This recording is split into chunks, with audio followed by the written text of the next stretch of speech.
non-binary pals. Welcome to another episode of War of the Shattered Sun. I am your humble dumble master, as always, joined by my crew of tunneling, tunnel dwellers, the rat folk. Rats. Tunnel Rats. checkers. Rats. We're the rats. You're the rats. Tunnel travelers. Well, we lost one. All right. Well, Tunnel buddies. Sarah's got some inclement. Secret tunnel. Yes. Secret tunnel. Sarah's currently That dealing was- with inclement weather, so they may be in and out for the session. But they are doing their best. But we have the rest of the goons here. I like What What do you Except mean? for- I'm right here. I've been here the whole time. I was just about to rat Hey. your ass out too. I've been here the whole time. What do you mean? What do you mean? Alrighty. Let's go ahead and roll our test rolls, gamers. I am very excited about tonight. I was telling my party that I've been working. I've been cooking, if you will. 11. Hey, yo, what you been making? 13. Not one! That one! Get out of the way now. Yeah! I got a 4. I got a rock. Y'all want ribs? Hey, good news. Yes. All of y'all got rocks, as you'll find out.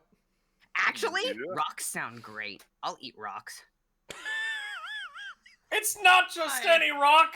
It's the I need- boulder! I need Wiley at this moment to clip River just going, I eat rocks. Rocks are just forbidden candy. Anyways. Exactly true. They're just crunchy. Rocks are nature's jawbreakers. Crunchy. Nature's jawbreaker. True. But yes. It's time. Do y'all trust me? That is dependent that's on the a- situation, Turtles. Do y'all trust me as your DM? Yes. Depends. Mostly. Cool. I'm about to throw quite a bit at y'all. All I ask is that I will ask for actions and input as we proceed. But for now, you may hold such. You'll see what I mean. Thank you, car. The car agrees. Beep, beep. Get on the bloody road. Alrighty. I need... Let's go with this.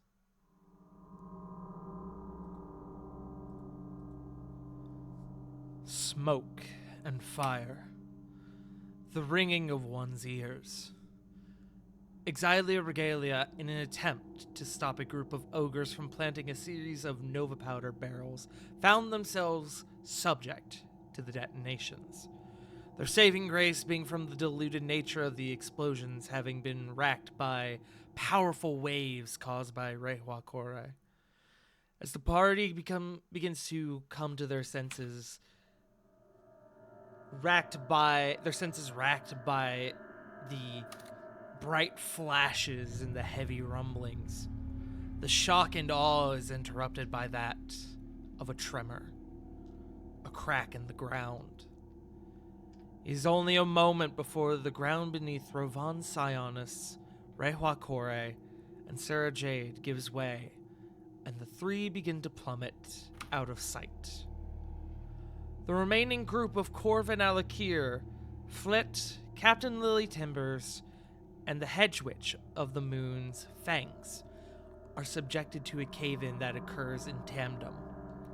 As our session begins, I need a Constitution saving throw and a Dexterity saving throw from everyone. We will do the con saves first.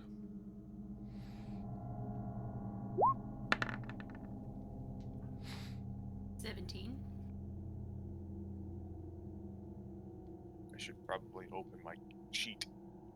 That would be helpful, yes. That sounds like a good idea, yeah. If I don't open my sheet, I don't have to make a con save. That's how it works. Also, Char, I'm not sure if you saw the message chat. Which thing?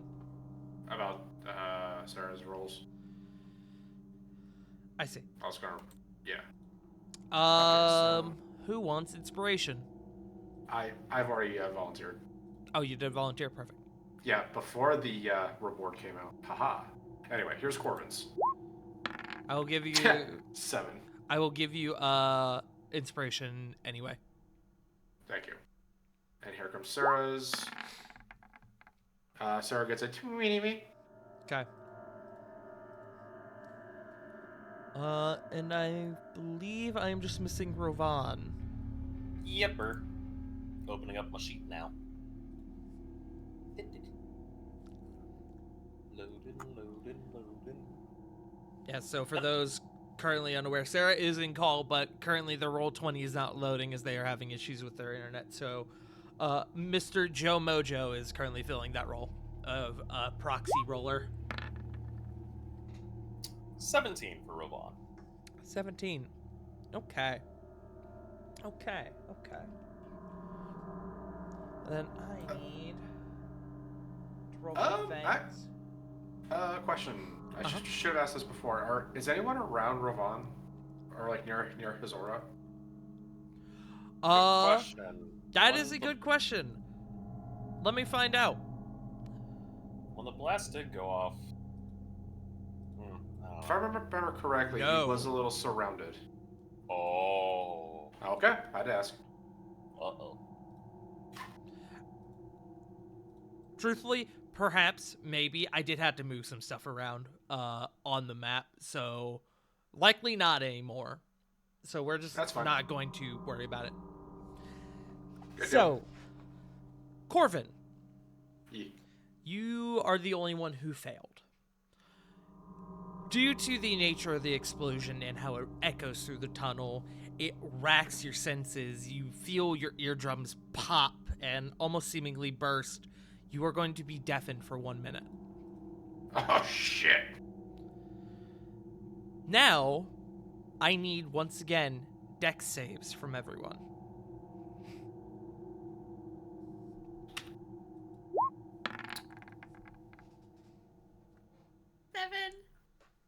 Tard, I got a weird question. Uh-huh.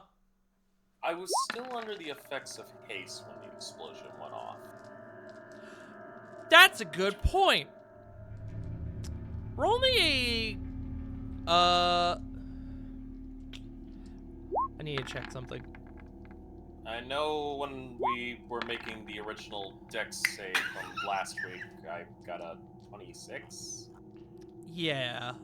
You did pass. Still, I will still need a concentration check for haste. Okie dokie. Corbin with a 26, Sarah with a natural 20. That is a 10. I believe... I do believe that will fail because I believe even taking half was higher than... I did have Shield Master. That's right. Okay, so haste is still up. We will take that into account for this. Okie dokie. My apologies. I just wanted to make sure I No, didn't that's fuck good. up I'm on glad that you told me. You still need that dex save? Does, yes. Does haste, Okay. give you any advantage to dex saves? It does. Advantage. It does. It gives you advantage. Okay, then yes. It only gives me advantage on the dex save. Okay. Yeah, go ahead and roll that. Couldn't use anything for slow fall, could I? 24. Actually you could.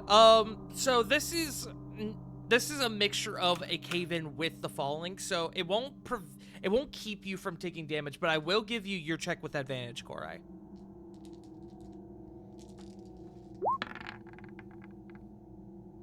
Yay, went up to a 9. Oh, I'm sorry. I'm sorry, Pug. Okay. So, Flit and Korai, you both failed. Everyone else passed. Korai and Flit, you both are going to take... I'm doing math here, hold on. I need my other lamp. It's not bright enough in this room. That is a 5, okay. Flit and Corey, you're gonna take 23. Flit, you are currently under the effect of shape change. I believe that requires a concentration check. It does. It also, because this is non-magical, the damage is halved for me, so Okay. that is 11 damage that I take. Okay. Go ahead and make me another concentration check. Okay. 25. I pass. You are still a planetar. So could Slowfall reduce some of the damage? Did we talk about Slowfall gave you advantage. Okay. I'm sorry, friend. So Okay. you are going to take 22. Everyone else will take 11. Flit only takes 11 because she has resistance to the damage. Would evasion work here? Evasion would work if Sarah wants to negate all damage, which I presume she would.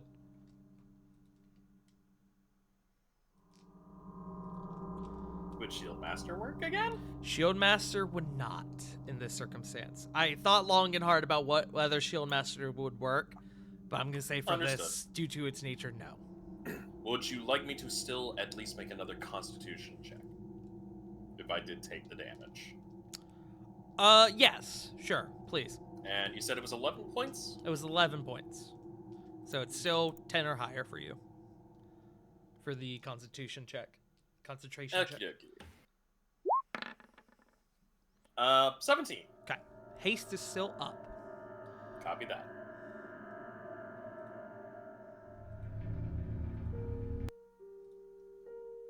No, I want a different track.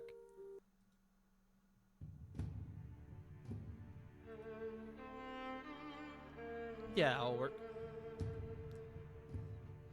As the rumbling source subsides momentarily, Flit, you kind of look around and you notice that you have very much been cut off from your friends, and more importantly, you notice you've been cut off from Orzag, who on the other side of this rock wall, you hear him breathing heavily, and he makes some frustrated grunts, which after a few moments seem to grow further away.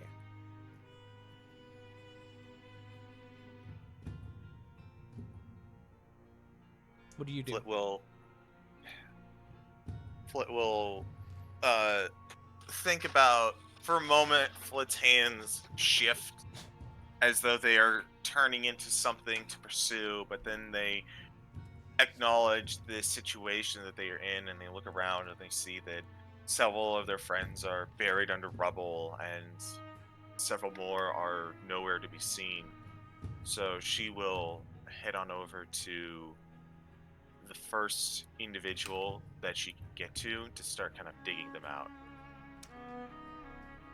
Go ahead and make me a perception check to see if you can even find anyone.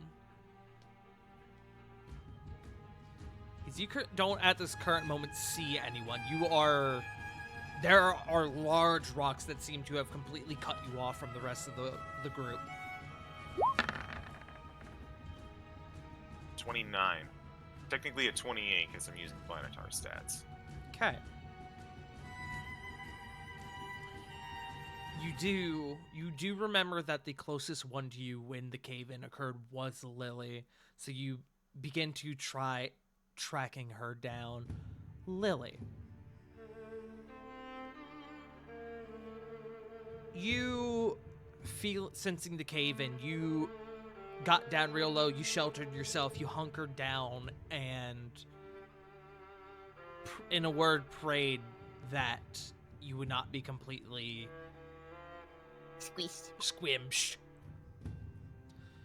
You hold your breath, you close your eyes, and you hunker down, trying to make yourself as small as possible, and it works a bit too well. As you feel this mound of rocks begin to build around you, sealing you in like a tomb. It's dark, you can't see, you have been completely shut in. You can barely breathe in this like I described before, tomb that you have been sealed into. You also notice, man, that water is really close. And you realize that the water level, due to the rocks filling into this underground river, has raised the water level. Lily, you are in immense danger. It's dark, you can't see, you can hardly breathe, and the water is basically giving you about maybe 6 inches of space. Do I know about how much rock has fallen on me? Survival check.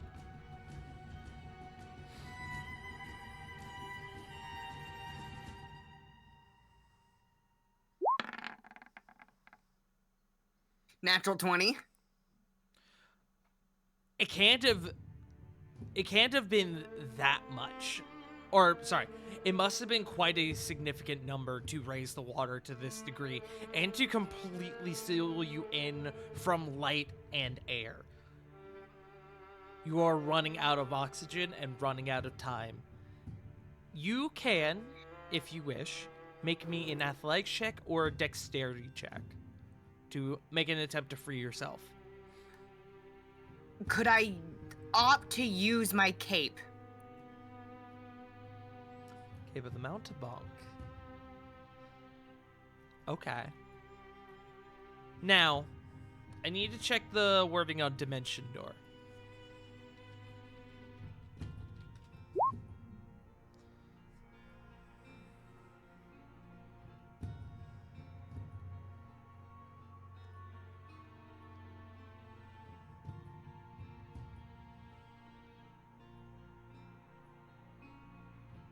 Okay. Very specific wording on this. Where would you know that the tunnel has caved in. So trying to find a safe place to warp to is going to be tricky, but you can definitely attempt to. Where would you like to attempt to go?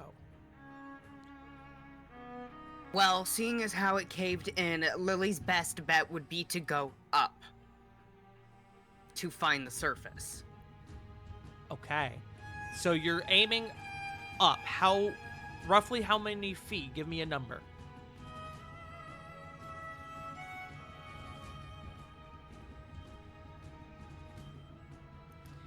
How big were the boulders?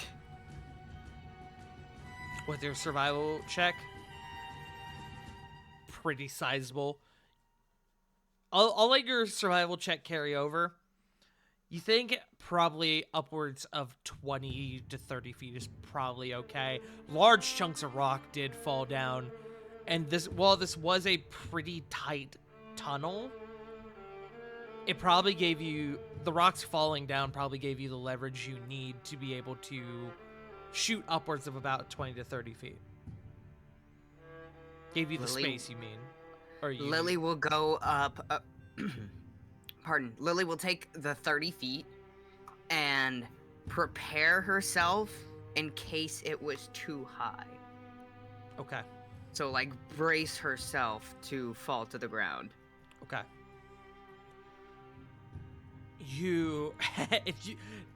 The fall is not what you have to worry about. The problem is that if you go too high, you hit solid rock, which means that the spell will not work.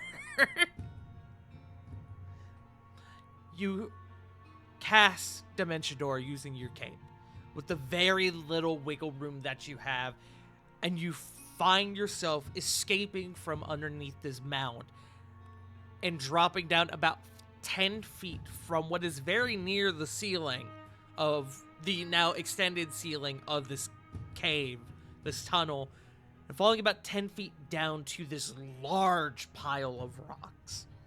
Go ahead and make me another dex save.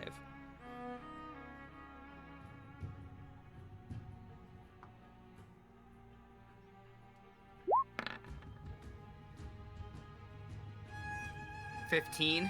Easy enough. You, as this wasn't your intention was to get out, you prepare yourself, and as you see that you're falling, you brace yourself.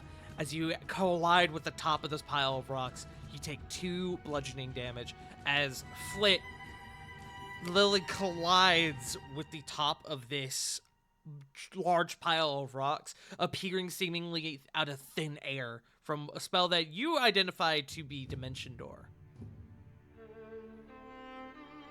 Oh, thank fucking God for this cape. Lily Lily. is like mid panic attack. Lily, Flit? are you alright? Yeah. A little frightened. I'm good.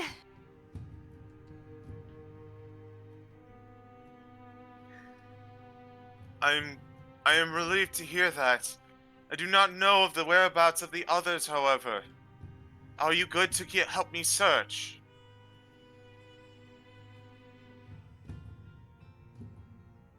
I'm sorry. Joe made me laugh.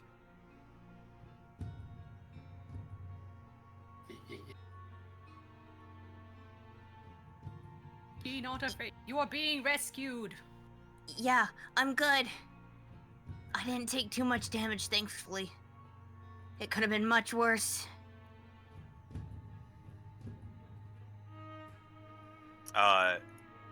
Foot will still give kind of a once over on Lily. Like how damaged is Lily right now?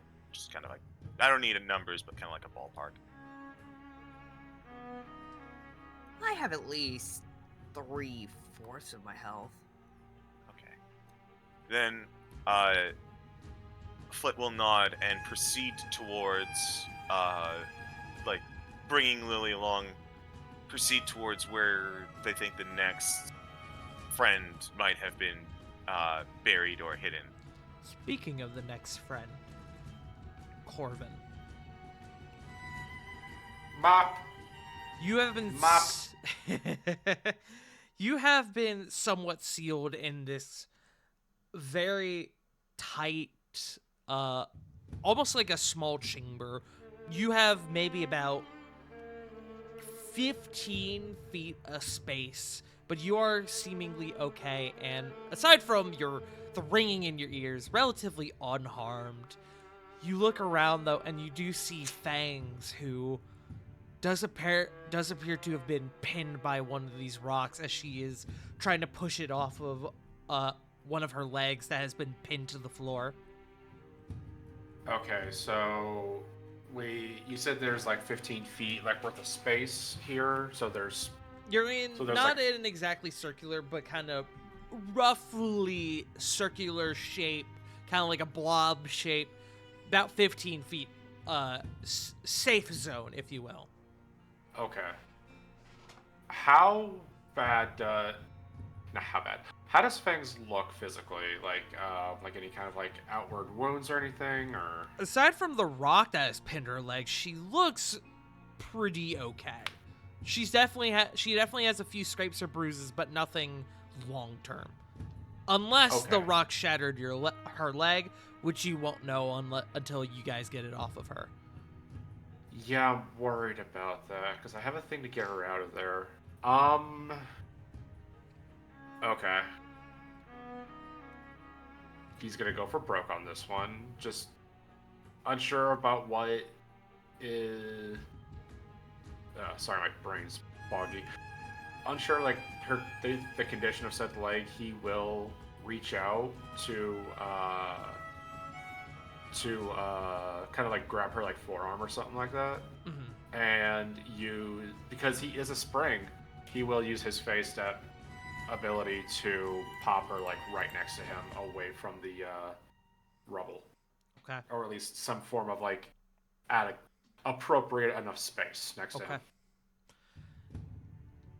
You do, as you pull Fangs away, you do see that the leggings that were covering up her tabaxi leggies have been significantly torn, and there is a lot of blood running down her leg, but her leg does not, at first glance, appear to be broken. As your Oh. hearing slowly begins to return to you, you hear her go, "Oh, thank you, friend.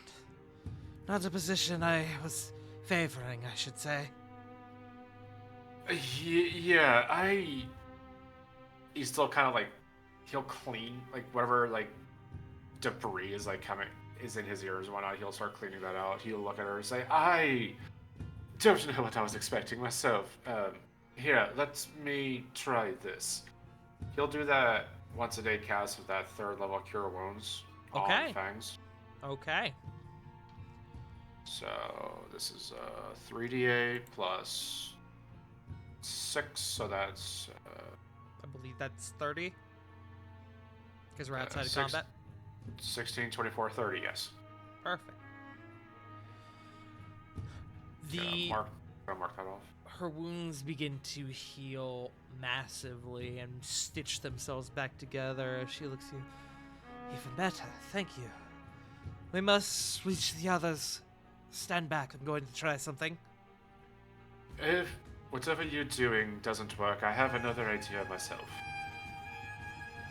Actually, you know what? With what I'm about to do, I recommend you actually stay close. And she is going to cast Polymorph on herself. As her figure turns from this thin, slender, tabaxi individual into, you see her skin grows this rather sizable, bulky, and in some words almost hairy. It begins to grow a carapace around herself. She swells in probably 3 or 4 times her size. Her face grows this large set of mandibles and extra set of eyes as she becomes what you would well, actually, you might not know what this is. Make me Was it nature? nature or arcana. Oh, that's gonna be Arcana all day. 26. You identify this creature as an Umber Hulk. Oh. Wait, what? They're beasts? Polymorph. Oh, right, Wait, polymorph is for beasts, isn't it? Hand wave. Hand wave, Yeah, hand wave, hand wave. We don't... True no worries. polymorph or something. Cough, cough. Cough. She does have 9th level spells, so yeah, true Jeez. polymorph.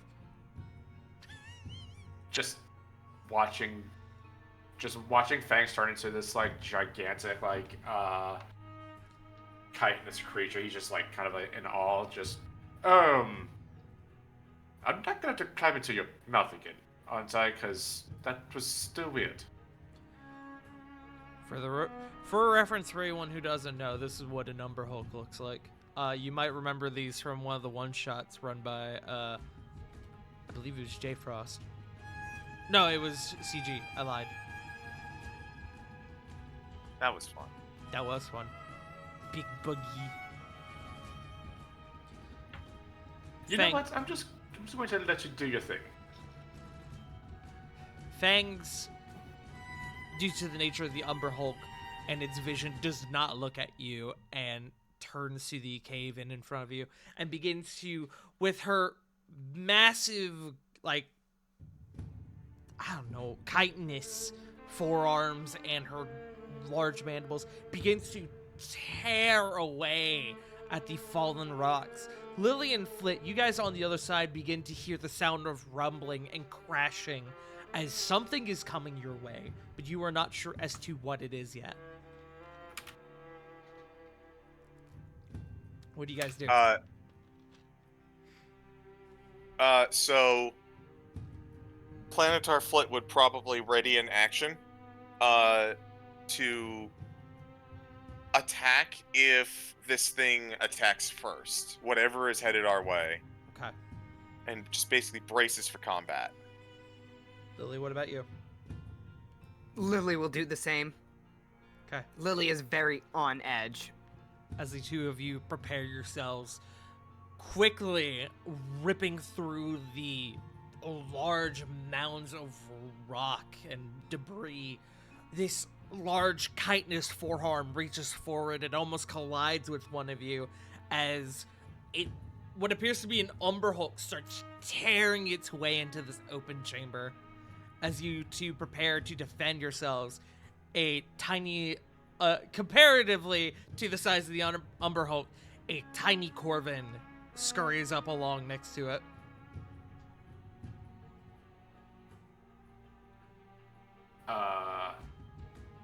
Wait, was it just Fangs that polymorphed, or did Corvin get polymorphed as well? Just Fangs. Okay. He'll, like, kind of try and do his best to kind of get in front. Don't!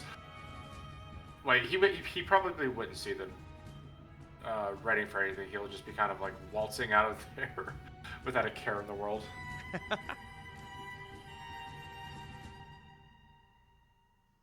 Oh my god, that was terrifying. Oh, hello.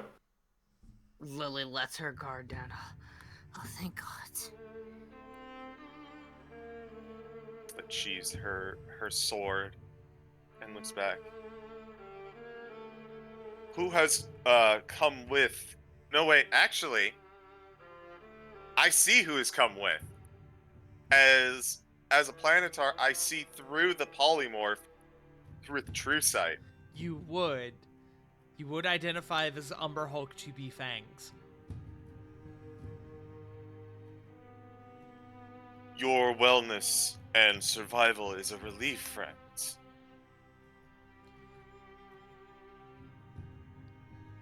The Umber Hulk lets out a series of seemingly pleasant chitters and clicks as it seems to be relieved that you guys are alive.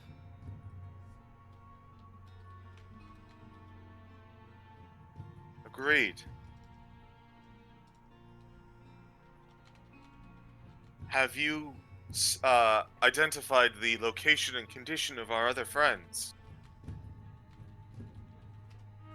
The Umber Hulk shakes his head no, and then points over at what you guys identify to be a rather significant break in the flooring up where Rovan, Corey, and Sarah were.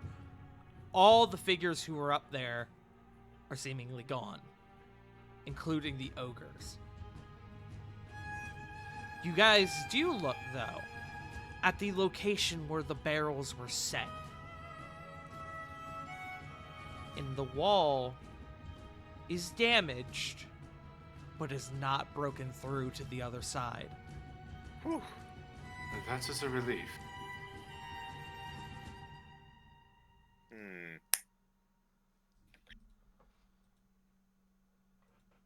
I will have to return to this to see that it be mended.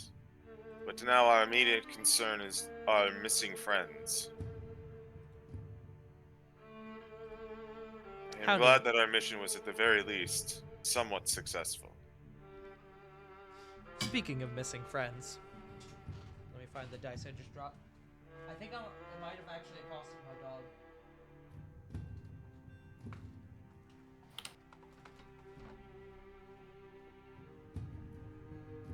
It sure did. I saw my dog twitch as I dropped my die and rolled up on my dog. And he was like, oh.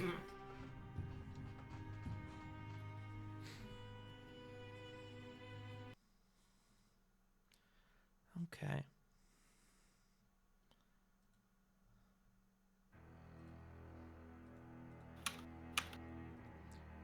Rovan, Corey, Sarah. You all appear to have fallen down into a lower chamber. Following the explosion and the break in the floor. The cave-in did follow you guys as well. You three, I need an additional dex save. Would I still get advantage with slow fall or no? This would not... So, the previous one was for the fall. This one is specifically for the cave-in that followed you guys down. At you. So, no. Sorry, friend. Sarah with a 13. 17. 17, okay. 24. And would Corey and Sarah also get my aura? They were not within range of you. Fuck. My apologies, guys. Sorry. So, Sarah failed, but Sarah gets takes Evasion, half yeah. because of evasion anyway. So the three of you are going to take an additional 13 bludgeoning damage as the break in the floor and the fall is fused with this cave-in that seems to follow you guys down. Rovan, you noticed that one of the ogres was the one you were squaring off with was completely crushed by a series of rocks.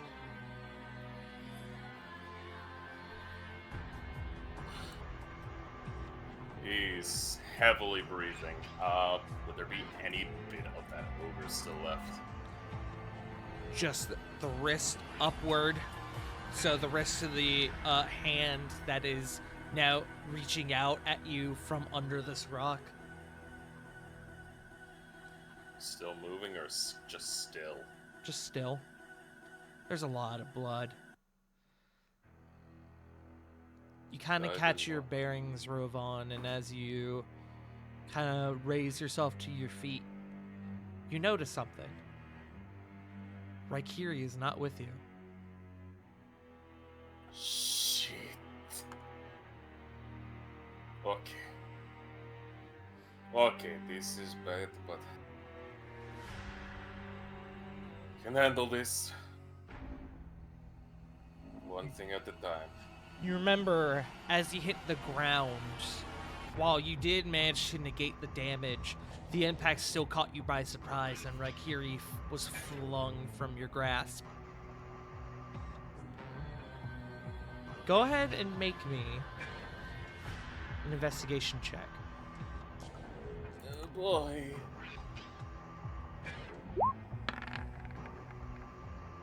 That is a 15. You look over off to the side, having sort of recalling the direction that that was sent when it hit the ground, when you hit the ground, and you look over and you do see what appears to be the spirit of Raikiri kind of digging at a small mound of rocks. Rovan will move over to it. It's alright, little one. I've got this. And as he goes over, he's going to expend a use of Channel Divinity. Okay. I will go with Peerless Athletes, and I'm hoping to move as much debris to get to the blade as possible. Okay. Go ahead and make me an athletics check with advantage. Understood.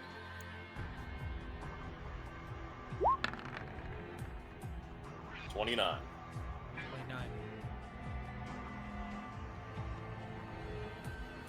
You muster all your strength and you begin to start moving rocks aside. Thankfully, these are some of the smaller rocks and not the larger sized ones that, like the one that crushed your little ogre friend. But they are still pretty sizable. And after maybe about a minute of, maybe even less, of moving rocks aside, you are able to find the sword underneath. Okay. He's going to gently pick the blade up and sheath Raikiri. One friend found. 6 more to go. You look down at your side as the little fox spirit that has been along your side for so long begins to skip happily in place. And then you notice for a moment as he sort of shimmers unnaturally, almost like TV static. Just once. That's no. Are you okay? The spirit sits and looks at you, turning its head, tilting its head in one direction. You shimmer.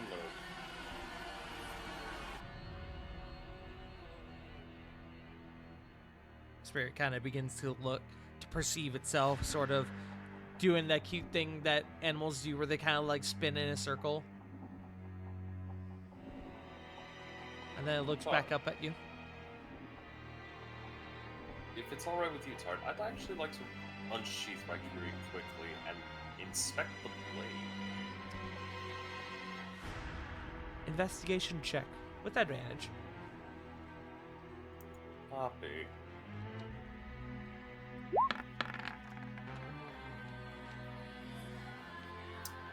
You know what? Now's the only time to do it. I'm gonna burn my inspiration. Go for it. Reroll.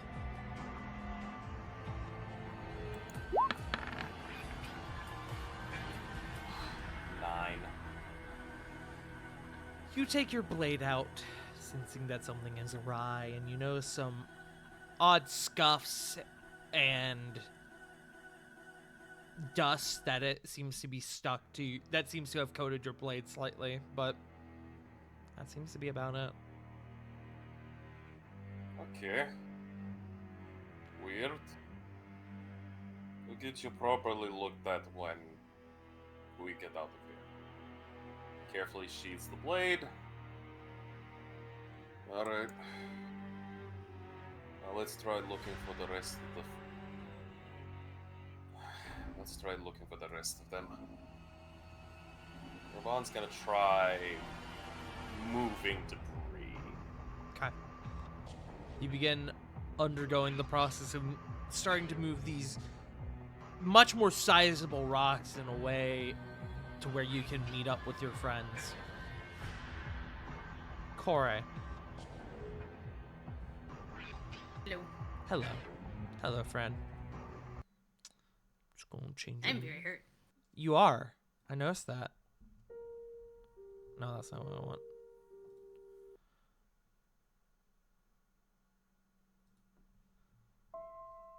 There we go. Corey, you... It's my pre-mortem thoughts. What the hell?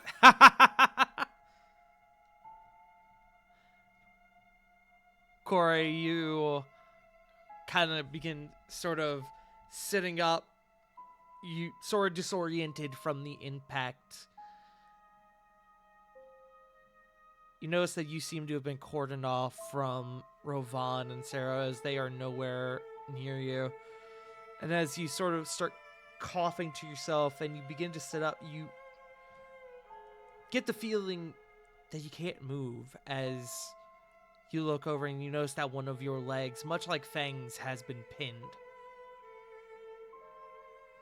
It doesn't hurt a lot at this moment, but it's definitely not a position you want to be in.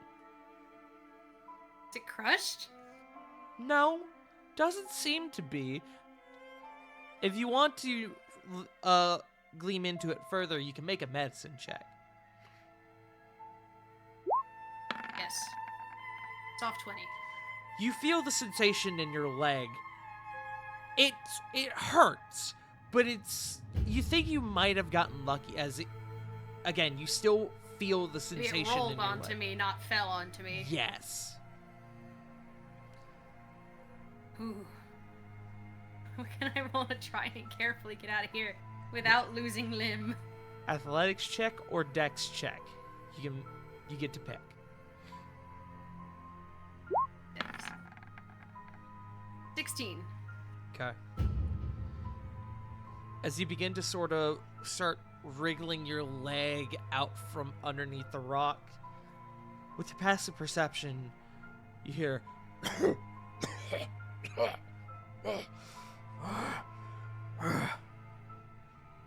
and you look over a little bit of ways away from you, about 20 feet away. Maybe not even that, probably closer to 10, 15 feet away, as you see one of the ogres from before. You see one of his arms is limp as he kind of lumbers forward. He puts his hand up against the rock and sort of leans up against it, creating this sizable blood smear. Fuck. Then he looks up and he notices you.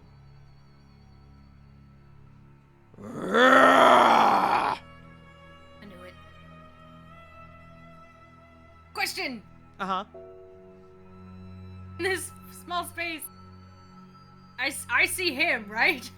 You do see him. Very How much far so. away is he? About 10-ish feet. I get off a guiding bolt with my finger. Absolutely. Roll an attack.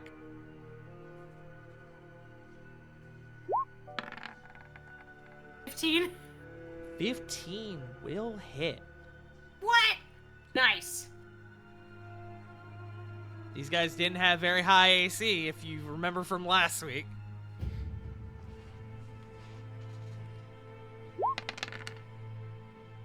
Ten radiant damage. 10. You fire off a guiding bolt at him before he can move, and it hits him in the chest, causing him to stumble back into the rock that he's up against.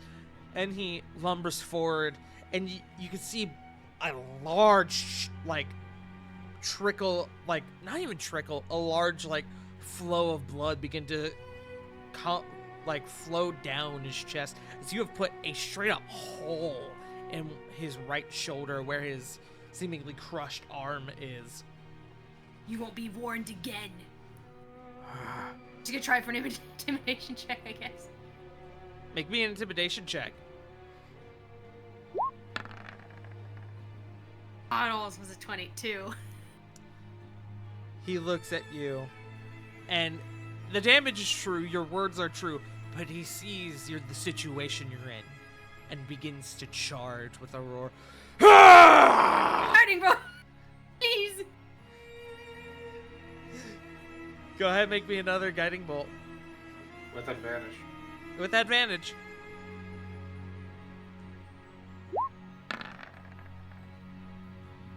$27? Roll damage.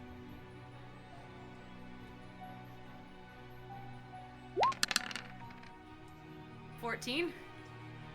The way the scene plays out, Corey, this lumbering, damaged figure begins to charge at you, and you, already having worked on your leg, are able to wriggle it out and dive out of the way as he comes down with a massive left hand to where you once were. It sends a bunch of rock and debris splintering across this small, I'll describe it as a chamber, the small section of area that you're in. And you, having rolled to the side, you put up your hand again and you cast another guiding bolt. Hits him in the side, out through the other, and he lets out this this torrent of blood from his mouth as he leans forward onto the rock that you were pinned under and slumps down onto the ground, collapsing, dead.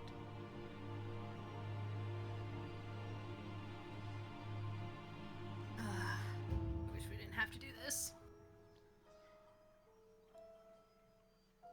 Does he have anything related to the war on him? No, unfortunately, these guys were pretty bare bones. Not even more rope or any other supplies for their mission? That didn't get, obviously, fallen, washed away in the cave-in. You remember they had some back where they were working on the Nova powder, but it does not appear that he had any on his person. You look up and you can see where the crack in the floor was where you guys fell through.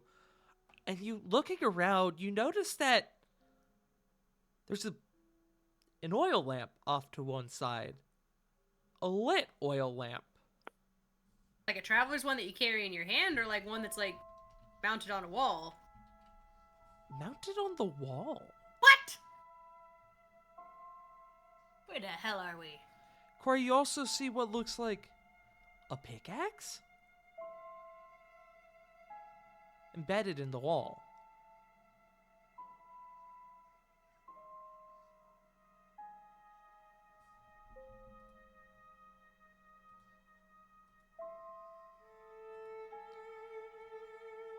Would you like to investigate further? Pickaxe, yes, please.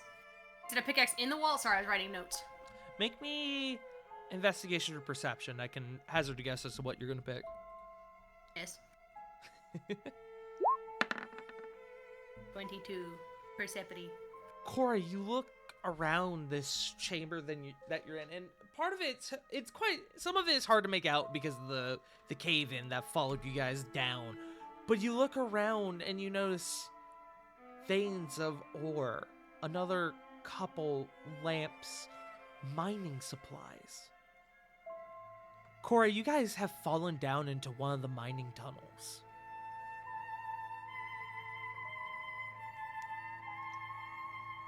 Or would be the small sigh of relief. Okay, not uncharted grounds necessarily. But I am very much alone, and everything hurts. Did you find anything in their mining? They don't have any like supplies like food, water, healing, nothing, right? Not in this specific location. Cool. She's gonna pump a 4th level healing word into herself. Understandable. That's 16 back. Okay. It hasn't actually come up for me.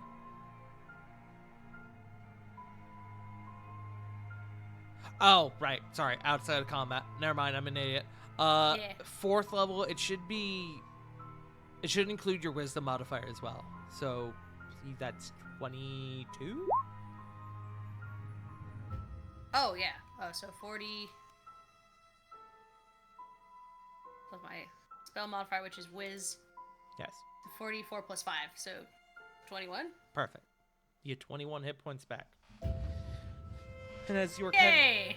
kind of taking a couple deep breaths to yourself, you hear a grunt and you see the shuffling of a large rock over by where the ogre was, and you prepare to defend yourself again, but the creature that emerges from behind the rock is not an ogre and is in fact your friend Rovan.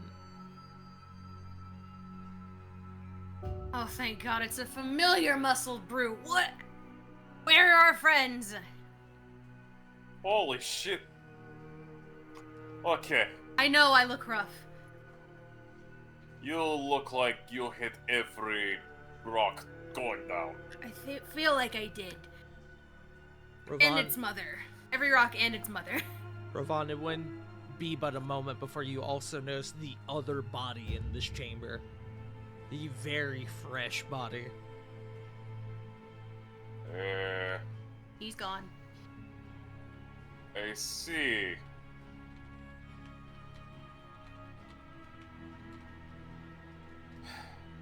He had a warning shot.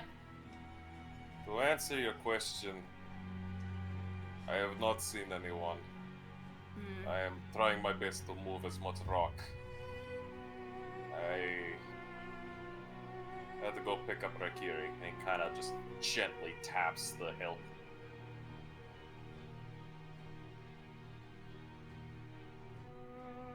So far, just you.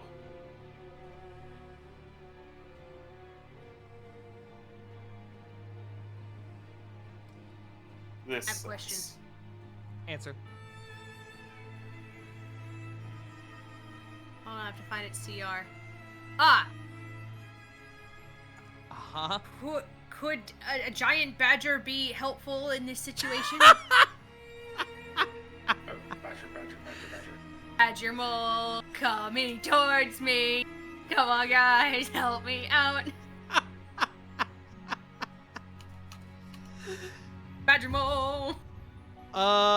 Who digs big holes? It does have a burrow speed. Do I would. It would More than an help- inch too. It would help you out.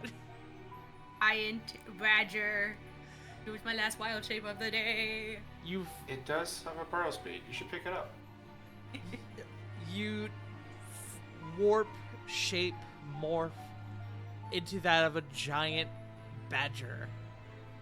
And you begin to start tunneling through the cave-in that you guys have found yourselves in.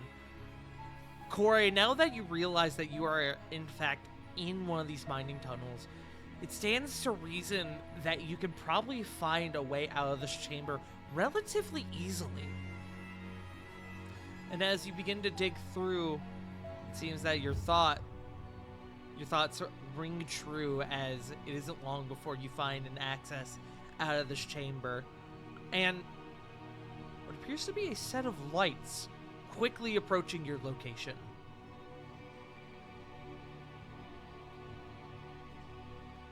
You hear a voice. If there are any, do not let them through. As you hear what appears to be Diana. Does it smell like Diana? Does seem to smell like Diana. Koi will let the squeak escape her and start digging. You begin to dig faster, and you are able to fully escape this chamber that you're in with the assistance of Rovan. Rovan, as you're watching Corey dig, Sarah just kind of saunters up next to you. What's she doing? Oh. Digging? Oh, thank God. Oh, hello, Sarah. Immediately kind of like hugs. Okay, that is 3 down. We still have Corvin, we still have Flit, we still have Lily, we still have Fang. Cutting to the group from up above. What are y'all doing?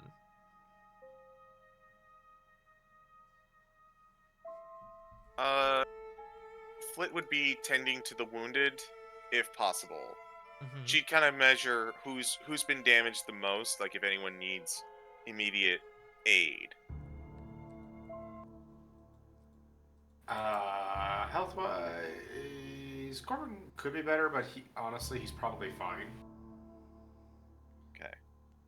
Fangs could use the assistance. Well, actually, the Cure Wounds helped a lot. I didn't adjust her health values, but the Cure Wounds did help a lot. So she is relatively okay. So it seems like our group is a little scuffed, but not really injured. Correct. That's good. Lily mentioned that she was okay, right? Yeah, Lily's good. Okay. Yeah.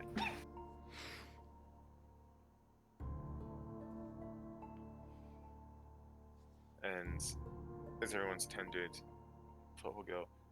I have not seen our friends and allies in the rubble. Have there been any... have any of you found anything? Did you see anything? From our vantage point, no. I was more concerned about getting us out of here. Out of our little nook, for lack of a better word.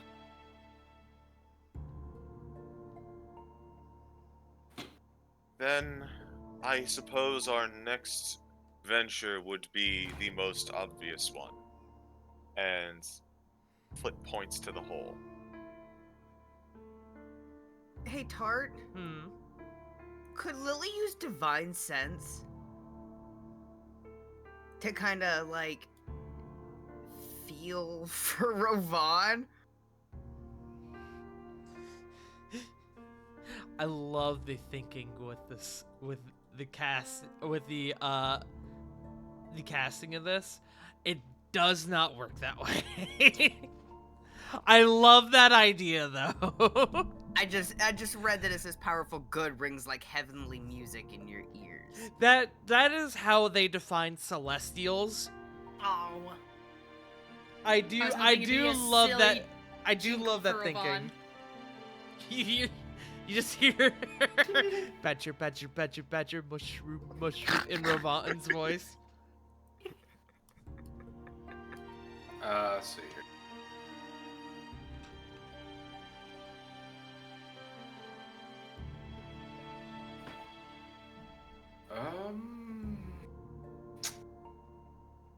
Does anybody have any capabilities of just detecting magic, just to see if we could clock in the magical items?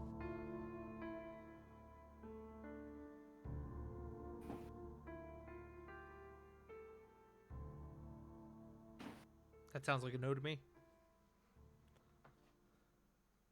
Damn. Distant rumbles. You also, I will say, no one has gone over and looked down the hole yet. Yes. That was what Flit was going to do. Okay. Flit, perception check with advantage from this height.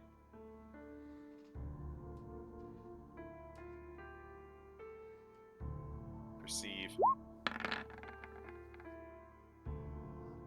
So that is a technically a 27 because I have one less perception as a planetar. Mm-hmm.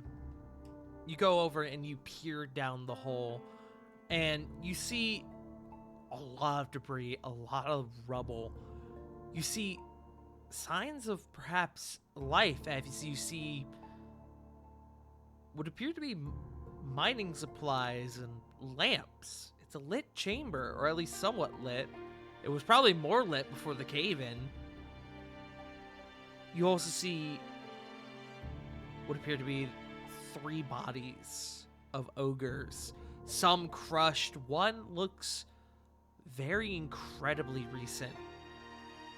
And you notice appears to be Rovan and Sarah staring at what looks to be a large badger digging into the wall of this cave-in. So Flit is going to, in their form, fly down, and as descending to the bottom, she's gonna go, guys, there was so many. Oh, do not worry, we have found you. Would Corey Badger, with her -4 intelligence, be afeared of this flying thing? Your mental stats do not change while you're wild shape. Damn it! But I do imagine like the fucking like the scared hamster picture, like. Ah! Hey, Corey, don't be afraid. I mean, be not afraid. I mean, be not afraid. This is Corey right now as a badger. Ah! Starts digging faster.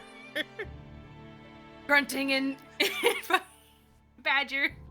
Diana, help me!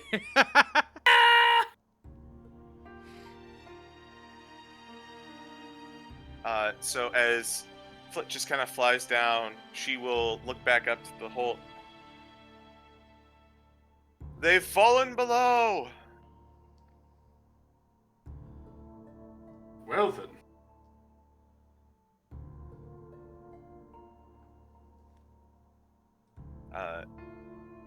Can Corey As- shift to a big bird and try to grab Rovan, I guess? No, wait, Flit can fly, right? Yeah, I'm flying right now. Oh, Flit can grab Rovan then. I mean, I can help. As Big Bird. Corey, you also do, as this conversation is going on between your friends, you do begin to hear what sounds like Diana's voice again. I hear voices! Ready yourselves! They're coming! Find Do I stat hear block this for as well? bird. Hold on. Flit, you would hear this as well. If I jump in the hole, can I hear it? This would be before you jump down the hole, so Okay. you would not hear it. I should say, the drop down from this hole is pretty sizable. You do not want to drop down with your bare bones. I mean, you could. Realistically, no one's gonna die from the fall. However, your knees will be begging you to not do it. That is a very fair point. It is easily a 30-foot minimum fall. That is a very fair point.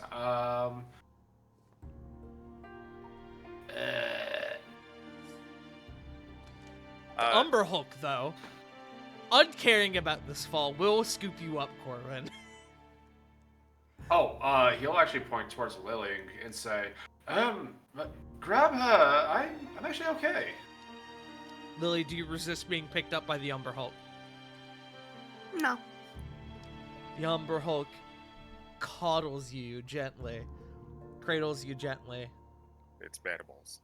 and its strong physique its sensuous carapace as it leaps down into the hole, resonating as it collides and crushes a rock underneath it with a resounding brrr. Corey! Corey, you see a whole ass fucking Umber Hulk drop down from above, from the sky. If you were not scared hamster before, you definitely are now. Wait, beforehand, how big was that jump? About 30 feet. As it jump, or as the Umber Hulk jumps, you just hear Lily go, ah! Corbin just watches this from like the top of the hole and goes, "Yeah, see, this is why I didn't want to do it." As he uses face step to just pop right next to the Umber Hulk. Sarah points at the Umber Hulk. What the hell is that?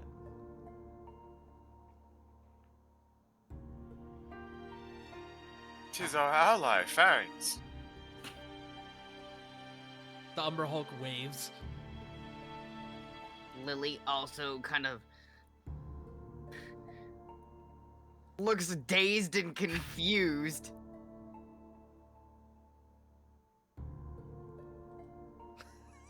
Corbin just So- like hands behind his back, not a care in the fucking world still, just like trots his way closer towards the other half of the group. The Umber Hulk will sort of begin to part its way to where Corey is digging. Well, Corey's not digging anymore. Oh, yeah? Corey was freaked out by the flit, Oh, that's right. but then realizing that a person is here. And then I think hearing Diana was like, oh shit, attack form? Different attack form. Bird. It has switched to giant vulture now. You are turning into a giant vulture. May I ask why? There's a hole and I need to get up. And I have only legs in badger form. Can I suggest something? What? It would be in game, but as Plantar Flit descends and realizes that everyone is all right, the above floor has collapsed. I do not think that there is passage out there anymore.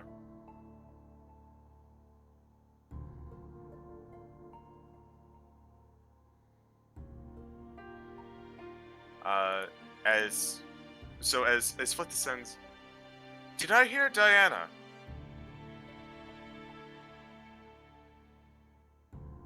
Scraw. Why is she a bird? Why?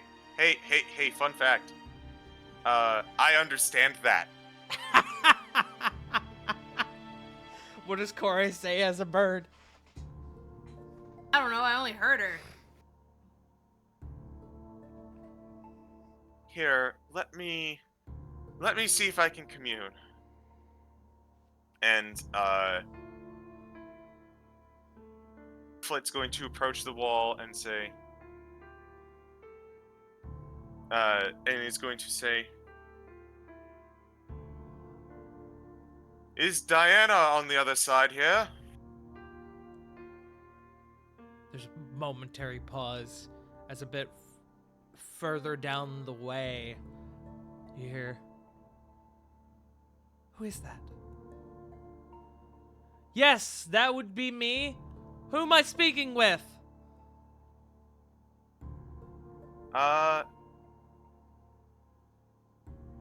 Tis I, Flit.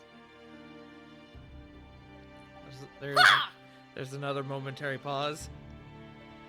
You don't sound like my friend Flit. Is that So, bird Uncle- down there? You bet your ass it is! Wait, hold on. Can I had something. Okay. No worries. As Diana goes, she gets a message in her head. And it just says, I'm an angel right now. I'm doing a bit. It's really me. Hi, Diana. We're okay. Almost immediately after you send this message, you hear her go, hold! Everyone hold! Remain here. I will be right back. And it isn't long before, through this gap in the cave-in, you see Diana approaching with a arcane light in hand. Hi. How'd you get through there? What happened? Well, it was a doozy. If I'm being honest. Well, it looks like some of this big guy wanted, and his men were trying to blow a hole, and looks back at the hole that they just came out of. Here. Might need to fix this. Corey made sure that the bombs did not go off. Unfortunately, even diluted, the bombs were still pretty nerve-wracking, to say the least. Uh-huh. Okay. That Yeah, sounds Fang- about right. Is Fangs in there? And Points a to the Umber Hulk. large carapace hand comes through and starts like cleaving its way through the rock and stone as it lets out a series of clicks. And Diana goes, "Oh, okay. Huh. She's hung out with us for only a few moments and knows how to make an entrance. Claps. And after a few moments, the Umber Hulk is able to clear its way out of this chamber into this tunnel that Diana has come from.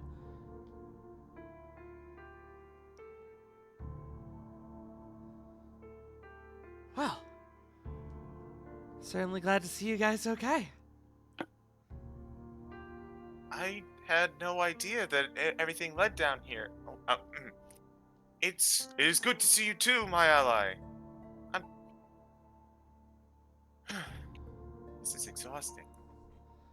Corey's gonna drop bird form, run to Diana, and then just slump leaning against her shoulder.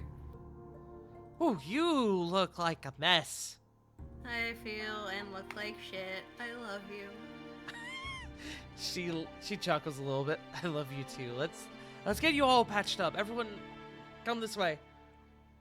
I'm coming back with allies. We have wounded. As she calls back down the tunnel, you hear a couple of voices. We got wounded. Clear the way. And the shape of Fangs will return as the Umber Hulk dissipates. That was certainly an adventure. I'd say. That kinda sucked. Flick kind of lands, and not fully lands, but like slightly hovers above the ground as she kind of like approaches everyone. So sorry about that. This form really wants to aggrandize. It's very strange. Does anyone need healing? I can do a little bit of healing as is, but before turning back to normal. Diana would speak up. Flit, if you have any healing you can spare, that would be wonderful, as I am pretty tapped out. All right. I am going to use the Planetar's Healing Touch ability especially on Corey. Corey, you get 68 plus 3 HP back, so you get 51 health. What? Thank you.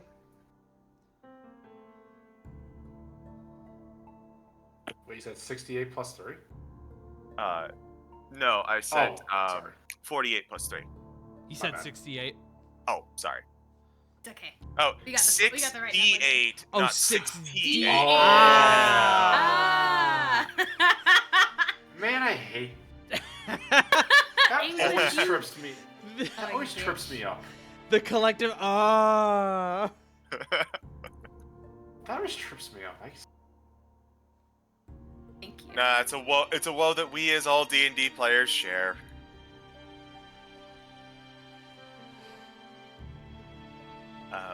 But I assume. How are you looking, Corey? Much better now. I went from 41 to 92. Where I was 20 at the start, after the fall. I hit the ground hard. That guy could have killed you. Yeah. He also had 20 health, though.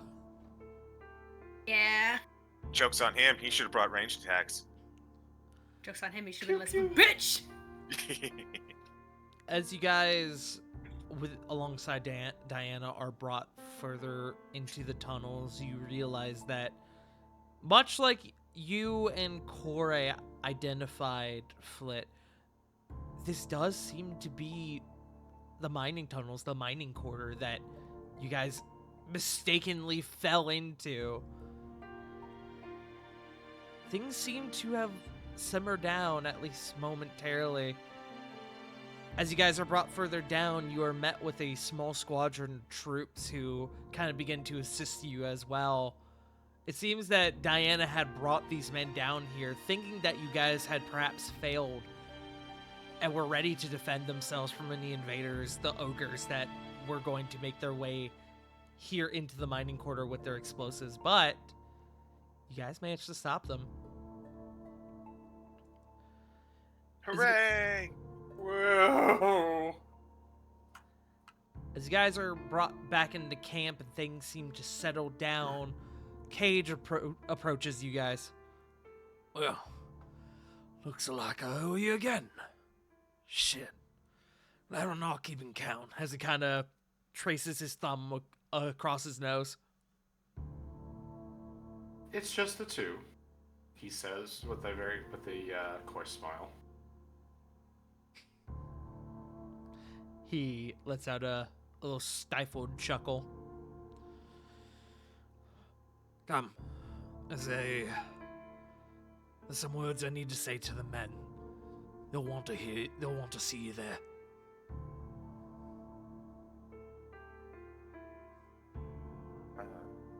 All right then. But he's going to not drop the spell, but shift back into her normal form. Should change. Okay. These guys are brought deeper into the camp as well.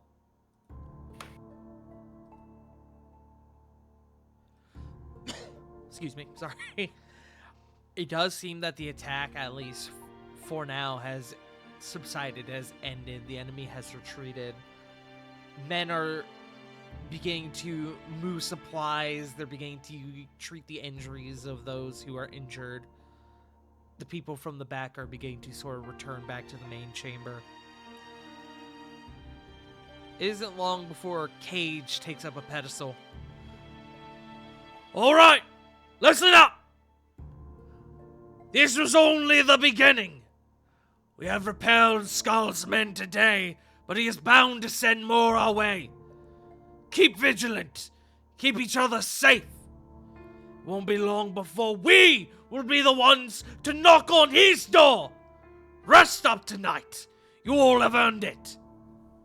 And there's a bit of cheering from the men under his command, as well as Brisk and Gash, Gash looks like he has taken some pretty severe injuries, as one of his arms is now in a sling.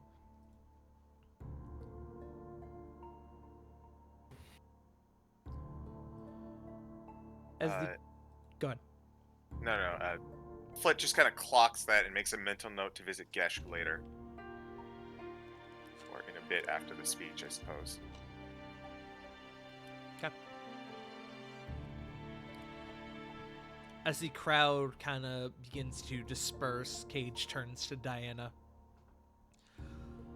How many did we lose? I treated who I could, but I'm sad to report that 6 were beyond my help. I'm sorry. They knew what they were fighting for. Things would have been much worse without you here. Thank you. I hope their families share your sentiment, but you're welcome regardless. If you have no more need for my services, I believe my friends could use my expertise now. Of course. These past few days have been major wins for us.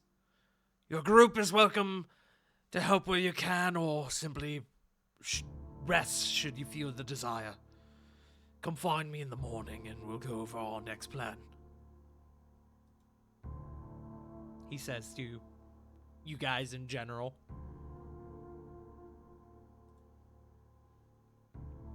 Flip will nod.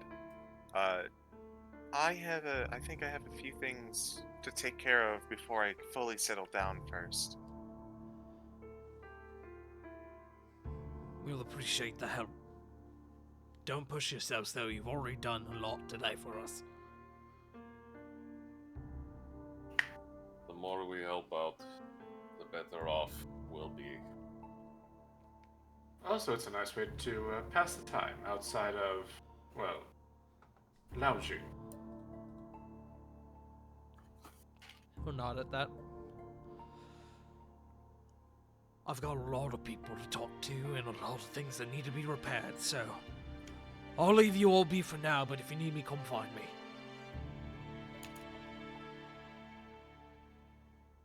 Flit nods.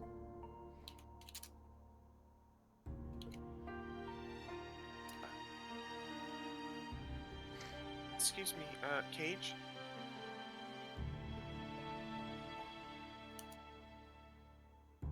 Oi. I have a little bit of like, really big, good healing left in me. Can you direct me to some of the most injured? I can do It that. only works on one person, though.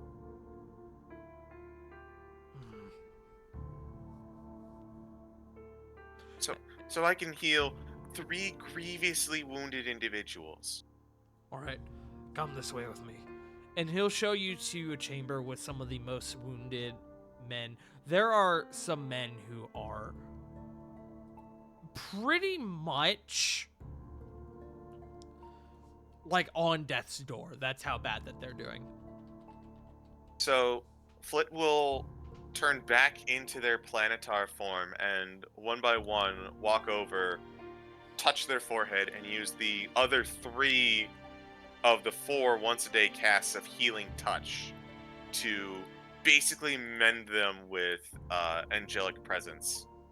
Nice. Okay. And that's more lives you all have saved today. I thank you. Our work our work isn't done until everyone is safe and the fighting is over. There will be time for rest, but while we're able, we'll make good use of what we can. I don't suppose you got any in the tank left for Gesh, do you? I've got some. I've got some naturally other than this, and she kind of gestures to her angelic self. I'd love to help him out. I'm sure he'd appreciate it, as would I. Flit nods.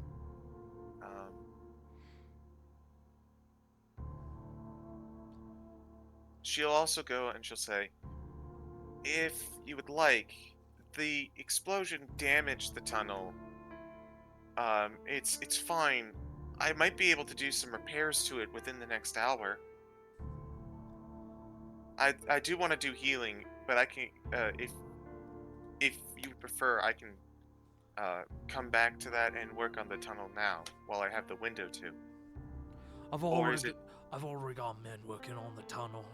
Don't need to worry about that.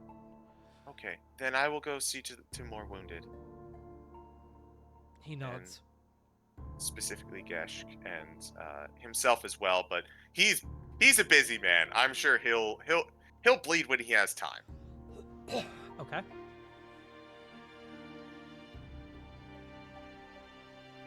So where are you going? Just so I'm clear. I believe Flit will go and track down Geshk. Okay. You find Gesh with Brisk, who have sort of returned back to the war table, and Brisk is sort of leaning Gesh up against the table, who goes, I said I'm fine. Ah, fuck. I'm fine. I'm fine. Brisk makes a few kind of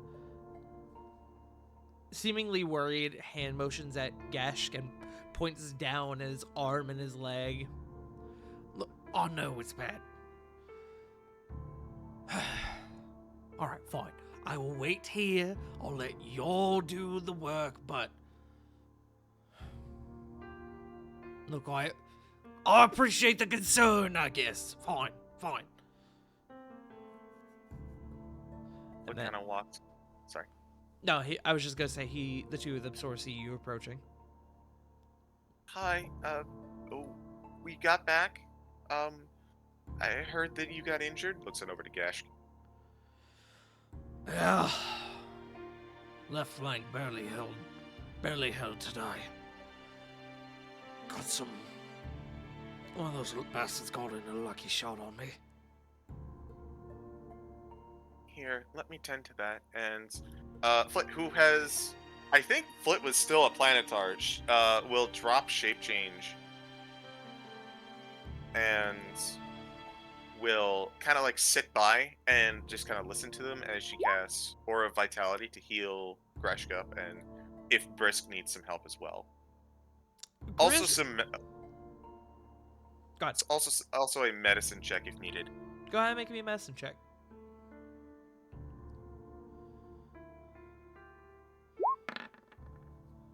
23. Upon further, Brisk's injuries are superficial at worst. That you're able to heal Brisk up with no real issue. Geshk, on the other hand, you kind of take a deeper look at his arm, and you removing the sort of, well, not fully removing, but sort of looking past the makeshift sling that his arm is in, and seeing that he almost very nearly lost his arm. There is what appears to be maybe like a axe blade or sword or something that cut into his arm and appears to have damaged the bone. It cut really deep. Ooh. The arm is still there, but he might need more than just like a standard healing spell. Okay. So as Flick kind of looks on over and gives it a once over, she'll go, you should listen to Brisk. You are lucky that you have walked away with what you can. It'd be a shame if you lost your arm because you were so adamant to help. I get it, trust me, I get it, but you really need to calm down for a bit. I know. I'm just, real fired up, I want to be out there helping the other folks. Not sitting here sitting on my ass. I mean, I get that. No, we all want to help out best we can, right? But best thing you can do is not make them worry about you.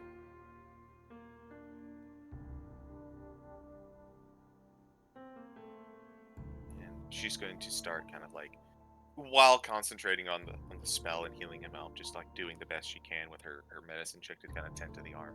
Okay. You do the best you can, but even with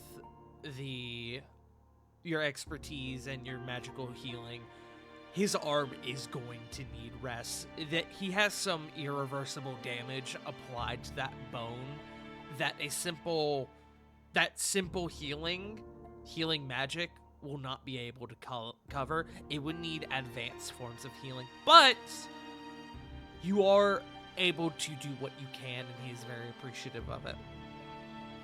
Okay.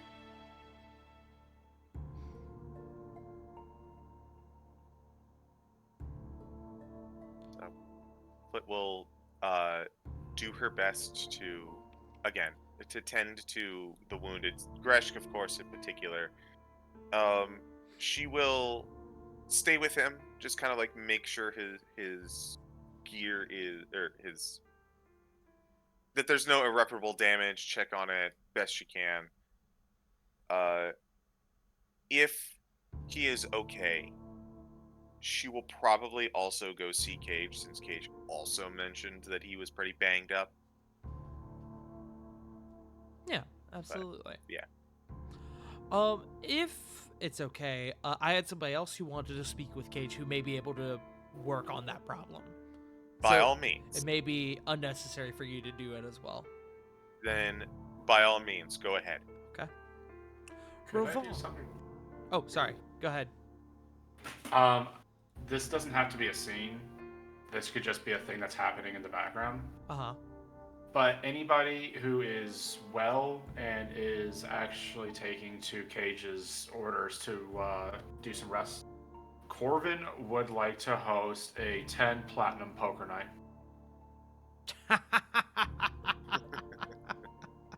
It can be held in the. It'll be held in the mansion in the dining area, and they're food, drink, what have you. Just I don't know, something for the soldier. Something to help their morale. Yeah. A few of them will take you up on it and are very appreciative of it, and hope that they do not get found out by Cage, risk they get chewed out. Listen, what he won't know will not hurt him. Right? Exactly. Yeah, so that's just what Corvin's doing, and while they're having fun and being merry, he'll start kind of plucking around on his guitar just to help set the mood. Okay. Okay. Ravon, I believe you wanted to speak with Cage. Yes. Ravon will go try to find Cage and catch him when he's at least got a little bit of free time. Okay. Free time he's not gonna have, but you can catch him when he's off on his own for a moment as Sorry, you're that's what I meant. yeah. As you're approaching, one of the men that he's speaking with seems to walk off to go fulfill some order he's just been given. What's the total damage? Well, it's not good, but it could have been much worse. Especially had those ogres not been taken care of. As he sort of takes a flask out of his pocket, he uncorks it, or he takes the stopper off of it, and he takes a swig. He offers it to you. I'm good. I have my own. Pulls out the jug. He sort of nods at that, puts the stopper back on, puts it back in his pocket. How many ogres was it? Never got an exact number. I want to say maybe 6, 7. Above game, it was 6, including the big guy, who 6, including big guy. Zagrov. Zagrov. Okay, just gonna make a history check.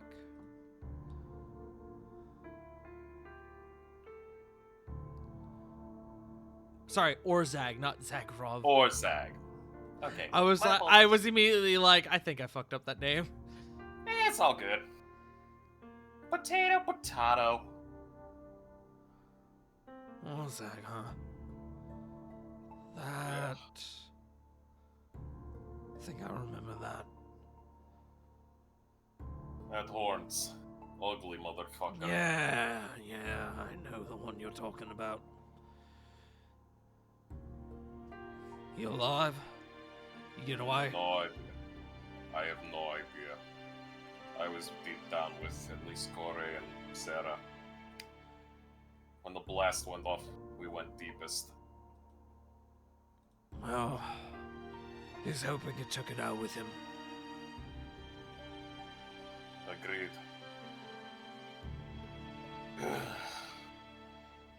Gitch, I am sorry to bother you, but I might call in a favor now. Favor. Ravon's gonna unclasp Raikiri from his side and kind of lay the blade gently on whatever's surface. Mind if you take a look at this? You're more gifted with knowledge of weaponry than I am.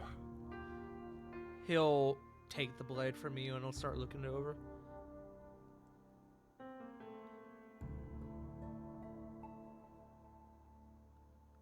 If you if I was your father, I'd be right mad with you. My dad would never let me treat a blade like this. Look at this.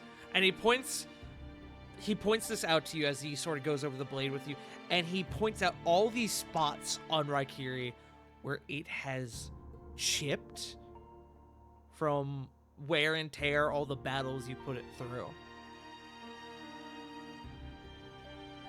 Forgive me, Cage. I'm not much of a repair smith.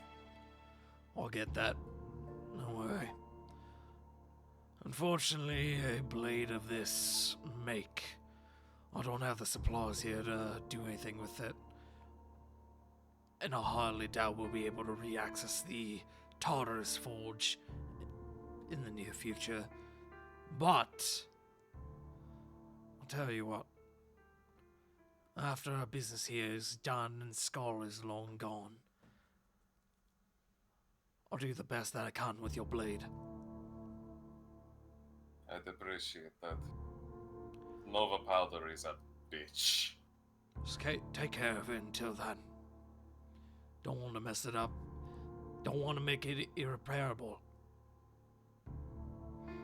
Understood. Kinda takes Raikiri back.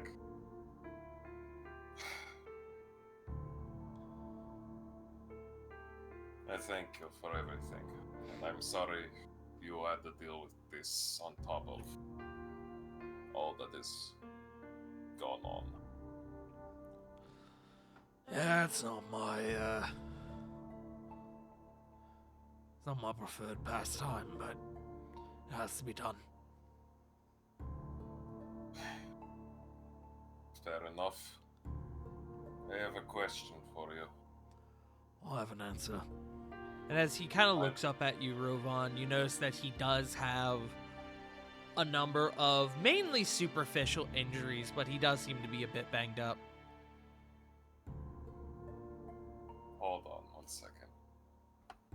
Roban's going to spend some time and cast Aura of Vitality. Okay. As the aura of vitality begins to heal, not only yourself, but your friend Cage, you see a lot of his wounds begin to sort of stitch over.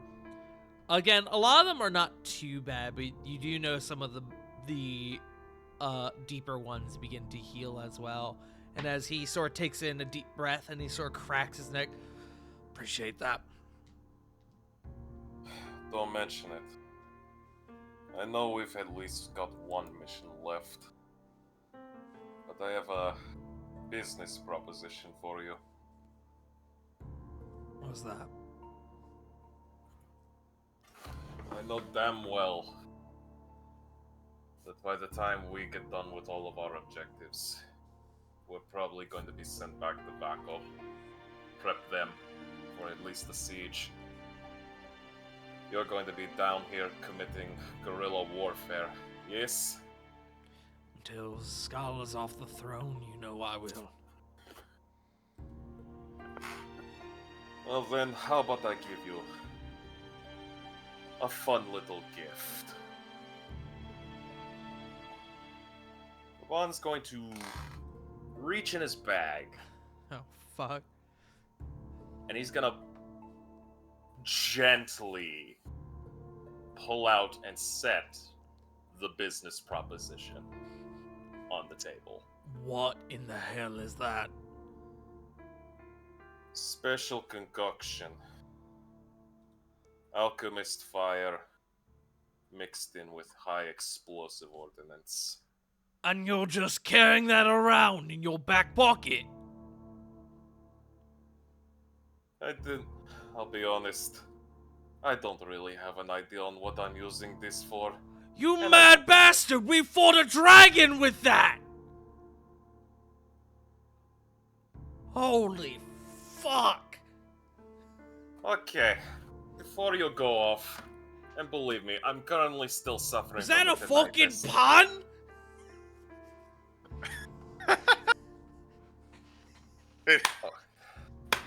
Groban's gonna That's one in my pocket. There you go, good one. He's gonna short circuit for a bit, and the hamster's gonna stop, but then the hamster goes back. The hamster stops for a moment and just looks at Ravon. He goes back on the wheel. Yeah, just looks in the mirror and just goes back on the wheel. Dramatic hamster. Look. I've got the feeling I'm not gonna use this. And honestly, you and your people are better at getting in and out and laying nasty surprises. So how about it? You really want to fuck shit up?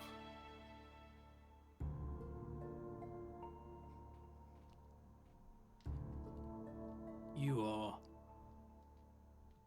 absolutely batshit, you know that. This isn't even the worst decision I've made. Oh, I believe it. So is that a yes or a no? Going once. All right, Going all right, twice. all right. And he'll take the thing from off the desk. You are gonna show me how to use it, though, right? Yes. And Ravon will spend the next 5 to 10 minutes just completely going over everything in detail he has been told about the fucking business proposition. Okay. How to arm it, the disarmaments, the safety mechanisms, the preferred amount of time you want to put on this thing, and just finish up with, so yeah, big blast. Find a place to put this that's going to cause absolute fucking carnage on their end.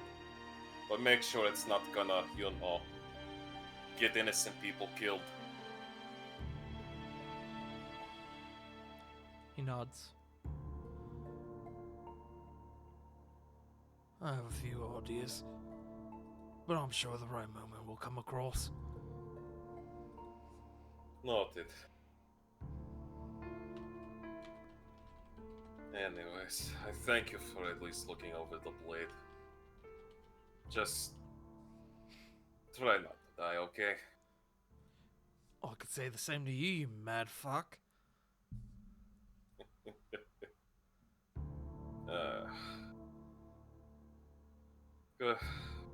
Go rest, go drink, go, I don't know, take a piss in one of the ogre's corpses. I'm gonna head to the medical tent and help out. And after that, I'm taking a long nap. And he's gonna pat Kate on, like, the shoulder. Have fun with your new, weapon of mass explosion, or... what is it called? Destruction, yes, that is word. Oh, my spleen. He sort of does a thumbs up and lightly chuckles.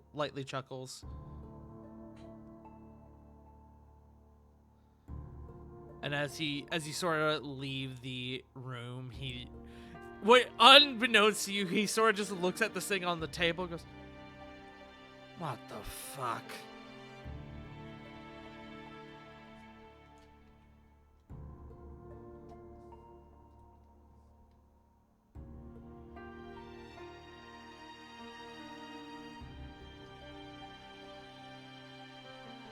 so, with that,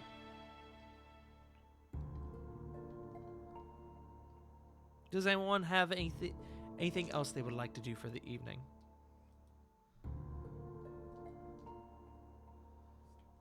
I have something, but it might take a bit, so if someone else wants to go before me, by all means.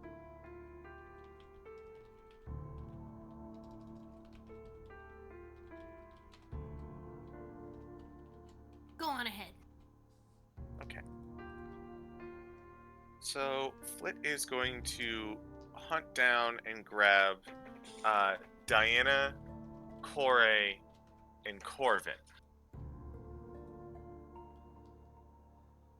Uh-huh. Hey guys. How are you all feeling? Corvin will end the minor illusion on his head for that poker visor that you see at blackjack tables. I'm feeling fine, actually. I'm having a spot of fun. Tard, has Corey helped out yet? Yes, absolutely. Spent. So, I wanted to talk a little bit about the stuff with Rovan. Ooh, wait, here, let me change my music for this. We made sure he's not nearby, and we've got like privacy, right? Hey! Wrong one.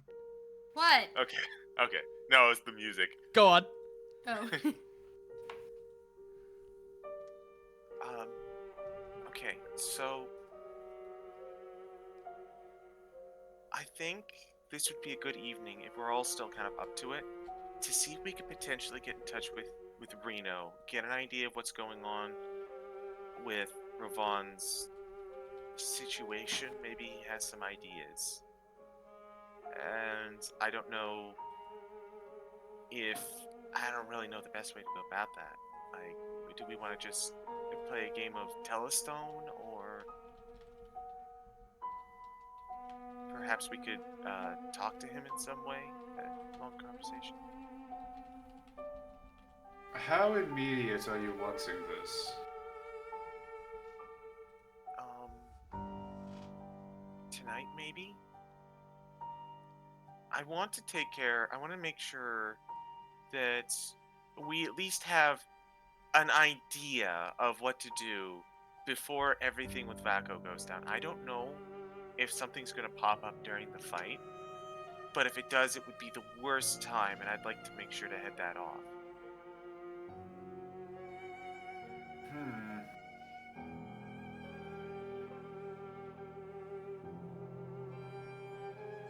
I also would like to a lesser degree, inform Lily and Sarah of what's been going on.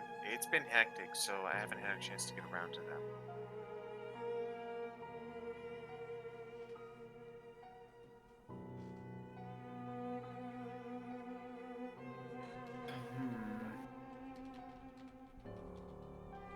I've got some ideas brewing in my head, but they're very complicated. I'm trying to narrow down the more simpler ones.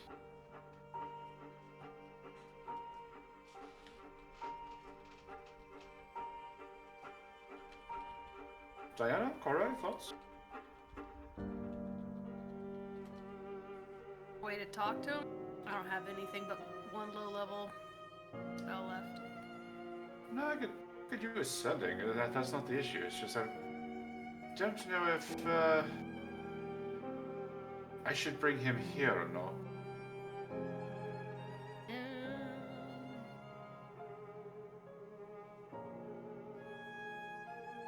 Where else would we bring him?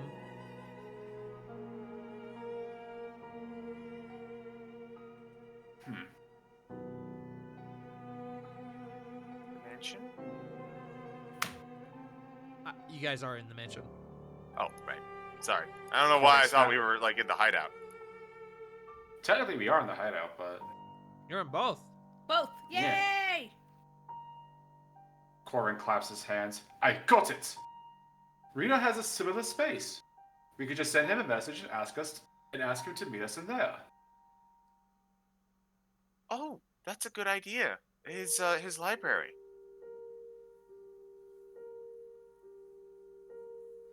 And are we planning to do this before the attack on Zorn? I don't know. I was thinking of talking to him sooner rather than later, but if you think it'd be a better idea to just focus on Zorn.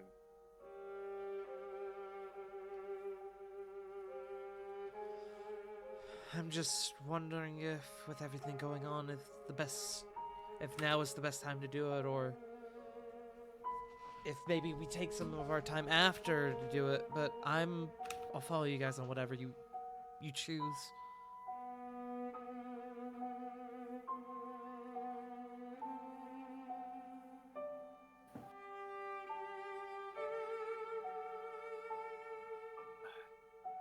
Well, I guess that's true. We would be spending a lot of resources just to talk to Reno. Look at scratches the back of her head. Let's. Sorry. The good news is that we are aware of the situation, and all we can do is our best to make sure that Rovan doesn't succumb to his own bad luck, let's just say. I guess. I did think of a way that we might be able to hint to him without like actually triggering something about what's going on. We might be able to use. We might be able to reference what we did with Sarah and Zygmodus, and he might be able to pick up that something is amiss, but not actually like remember something. If that's bad. We'll have to I'm be. worried if we pretty tell sure. him anything, he'll try to figure it out and fuck his own self up. We'll have to be quite delicate with this. Huh.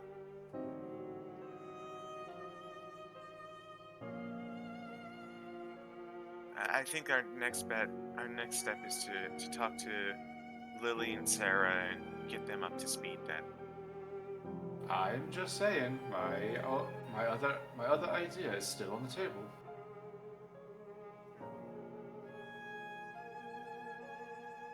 Just a little bit of a modification, and he in that conversation with Amadeus. Don't know why I keep calling him Asmodeus. Fuck you, Joe. Anyway, no, he has to that. That little conversation with Amadeus just goes away. But then that's more things we're hiding from him. I do feel really, really bad about that. I would say that, don't get me wrong, Corvin, I don't like that idea, but it is a good idea. Maybe it would be something to, like, in an emergency, especially if we don't know what happens if he remembers, nor do we know what happens if he would remember and then we would make him forget again. I understand that it's just applying a bandage onto the situation and not a full-blown cure, but it's something. Yeah. I think in this circumstance, waiting until after the events here, once we have a better idea of what we wish to do, I think that might be more ideal. I don't think we need to start throwing wrenches into things before big fight. Then that's what we'll do. We'll hold off, talk to the other two, and focus on Vaco, Cedric. And as she says Cedric, she just kind of gives an especially sympathetic look to Diana and Corey. Corey just looks worried, as usual, whenever he's brought up. Flit, Yes. almost on cue, you get a message from Theon. Ah, We are currently en route. We are approaching quickly. What is your status?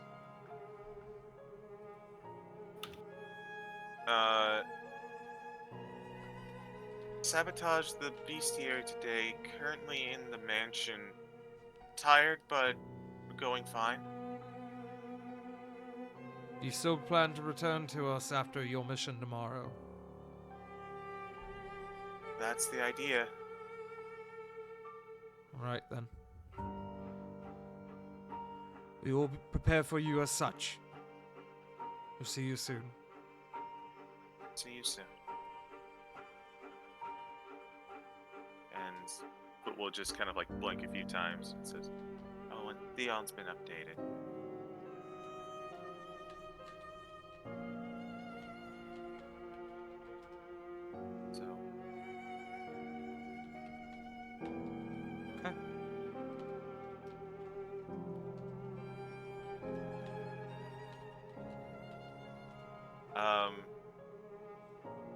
if that's the case,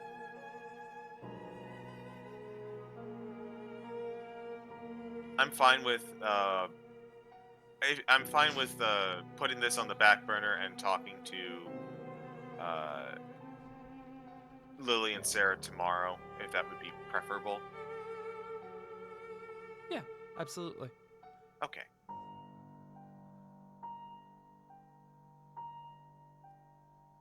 Corey.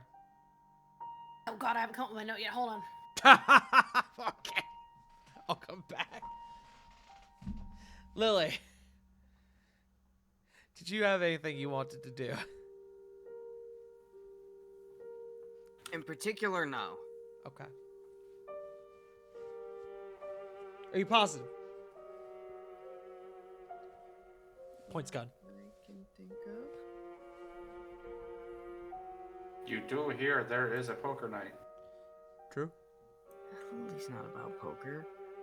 I believe that. Lily's about wine nights. There's a selection in the basement. Yeah, but poker. Meh. Nah, not that Lily can think of. Okay. Punk, do you need a moment, or do you want me to just One move more on? second. Okay. If you're wanting to do so, we don't have to, but we can. No, it's okay. I don't mind waiting.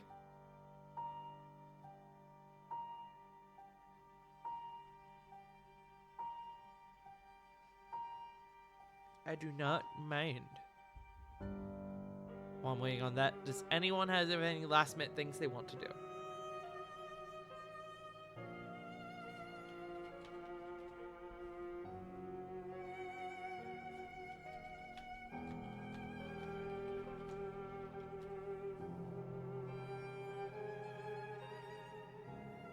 That sounds like a no to me.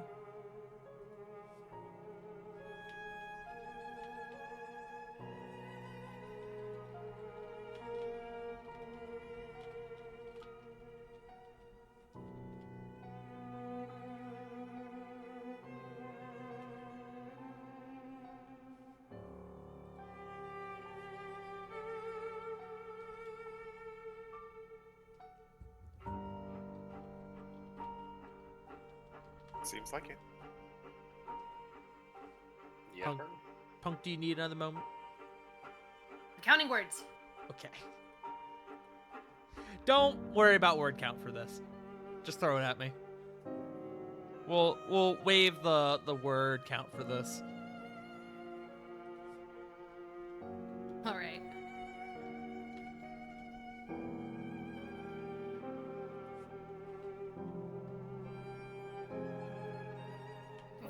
Before they settle in for the night, I guess Corey will just hold Diana close and send a message to Sedgwick if he gets it.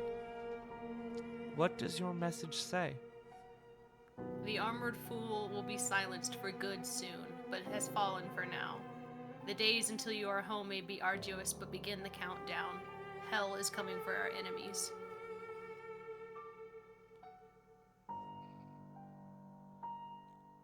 Corey. Mhm. There is a moment that goes by, and then another, and then another. Each one filled with silence. You do not get a response back. Make me an Arcana check.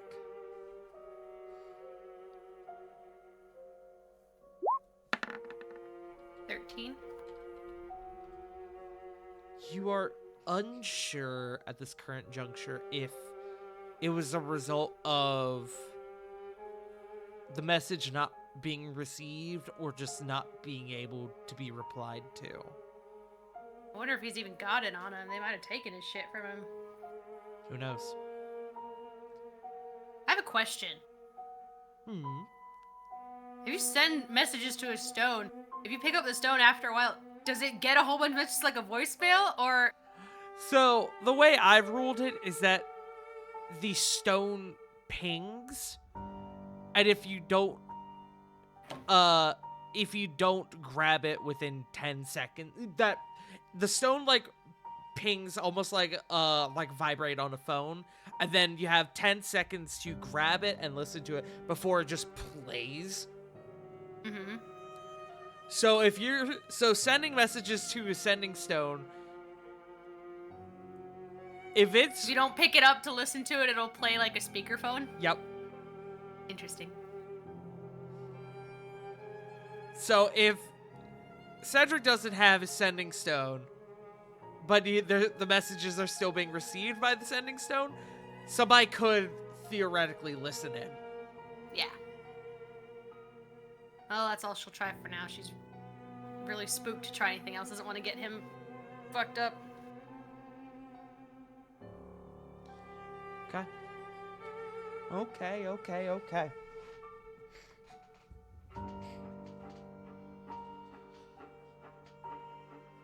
Alright, gamers.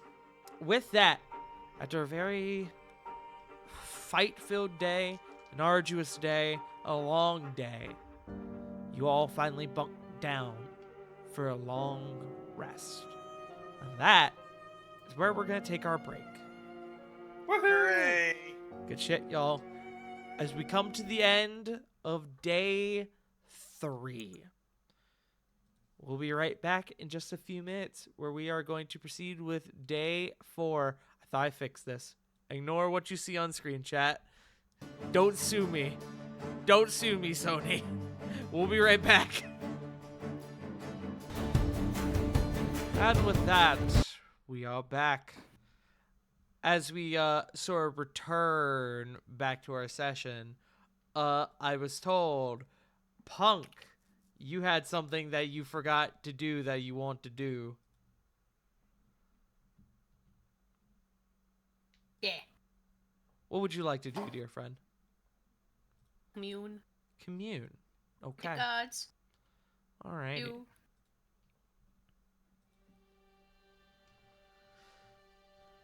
As you are sitting in your room, you take a spot in the center of the floor and you begin to channel your connection to the Rune Delver, to the power of the Rune Delver, and you begin to cast Commune. Go ahead and give me your questions when you are ready.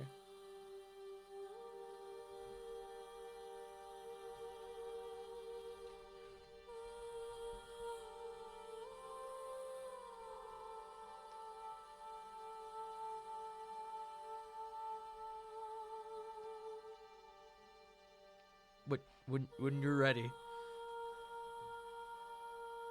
Sending them or saving them? Just give them to me.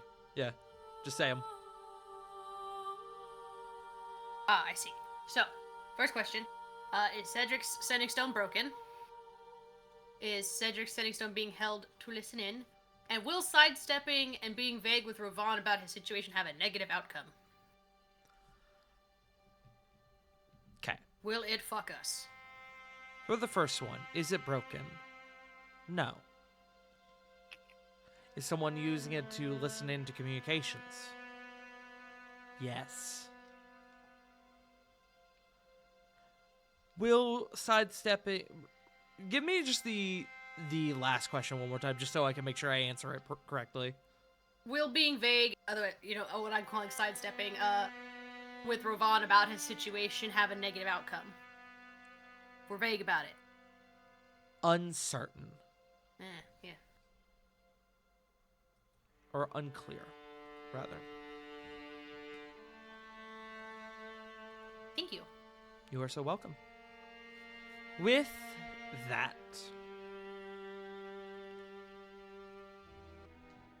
you return back the next morning, day 4. As you all get up and you begin to make your way out of the manor once more, things seem to have calmed down even more so, and you guys do not seem to be in any immediate threat following yesterday's attack on the mining quarter.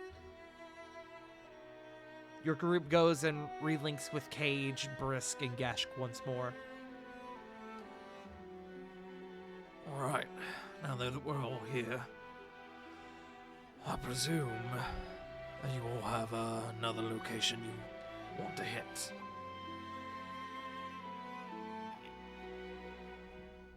Above game, if I remember correctly, y'all wanted to figure out what the trap was. Yes. Indeed. we did. Yeah. How do you guys relay that to Cage? We were informed about a particular trap that is to be sprung on the army coming towards Vaco. We were kind of wanting to see if you knew anything about it or knew of where it was.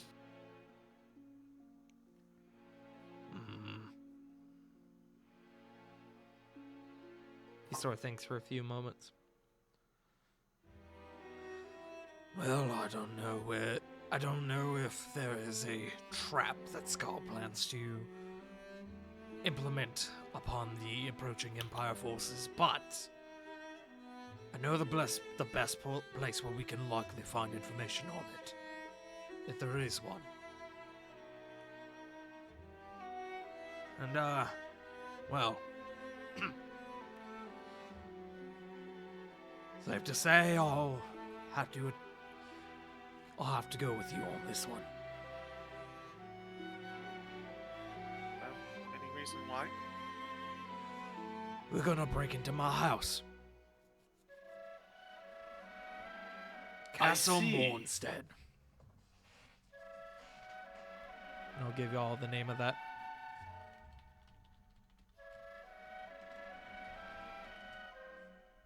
Castle Mornstead.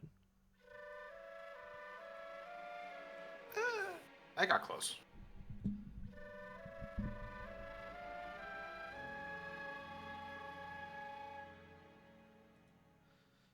Is that like a major like hub of information? Well, Or like a it's where Scholar Sing is a nice happy ass, so yeah, you could say that. oh. Oh, that is concerning. Thankfully for you guys, though, I know a secret way into the castle that I doubt even Scholar's found yet. That's helpful. That being said, if we do this, I can't guarantee the secrecy of this passage anymore. If we do this, it will likely be the only time we'll be able to sneak in this matter. So I just want to be clear that this is what we want to do. For sure, yes. If we don't find the trap, we'll probably find something else that's really important anyways. So I think it's worth going.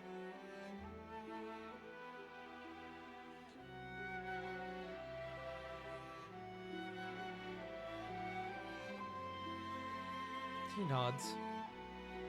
Anyone else?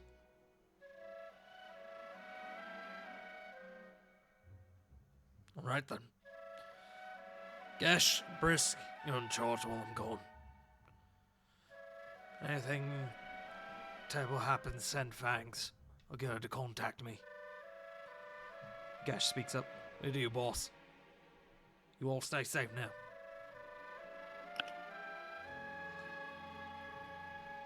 Will do. Watch that arm. He'll nod. And then grumble under his breath. You want your arm? So, Hmm. everyone in we're with the group now, right? Yes.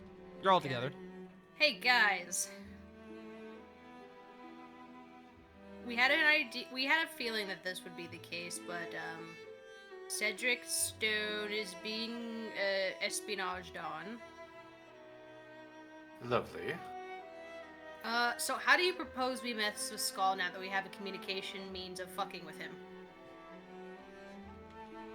Oh, Wakara, you have just given me so many ideas.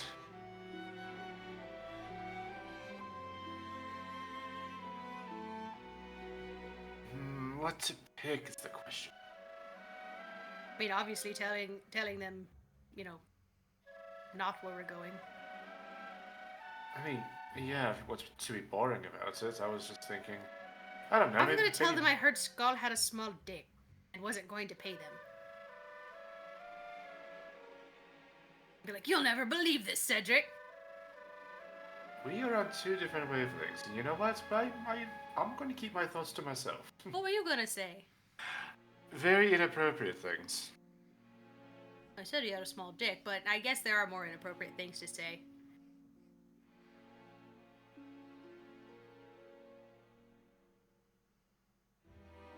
I just wanted to make sure we all knew that. I thought it was sus when we weren't getting responses or anything. I was worried it was just broken.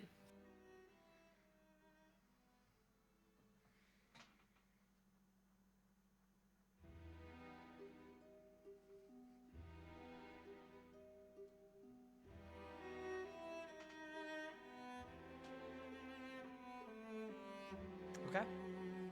It seems like that conversation comes to a grinding halt. Yeah, no one said anything! Sorry, I Okay. missed. What did you say? I said so Cedric sending Stone is being espionaged on. Oh, I'm sorry. I gave everyone a window to say something. I had something. Well, we could just feed them false information. That's what I said. Yeah. So I heard you were saying you could talk it. Well, admittedly, Corey, I kind of got lost when you talked about his Wiener. that That's thing. classic smear campaign stuff. Uh, So disinterest.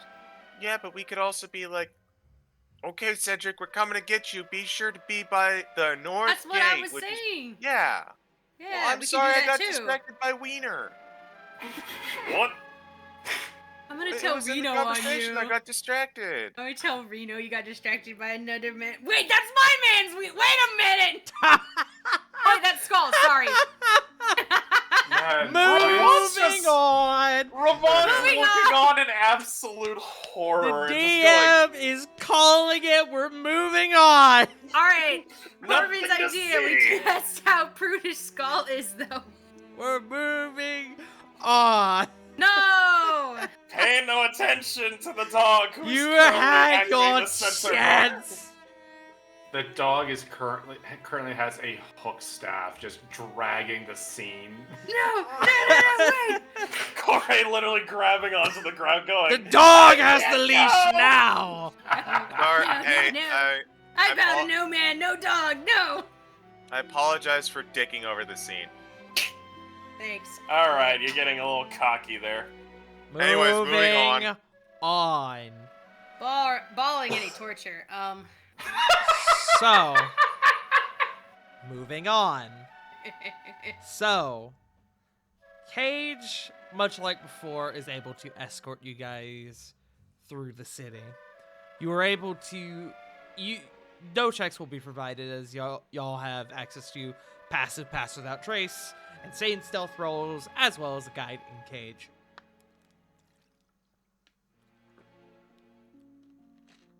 As you guys are walking it, Cage goes, I've heard rumors about I'm Cage, about how Skull has some sort of secret weapon, but I haven't found anything concrete about it. This will probably be the best way to get information on it. We're heading to the Iron Quarter. Do you know what we're likely to find when we get there? Hopefully not Skull. We're just gonna, we're not gonna run into Skull. We're just not gonna do that. I expect it to be heavily defended, given that it's the castle, but I've been surprised before.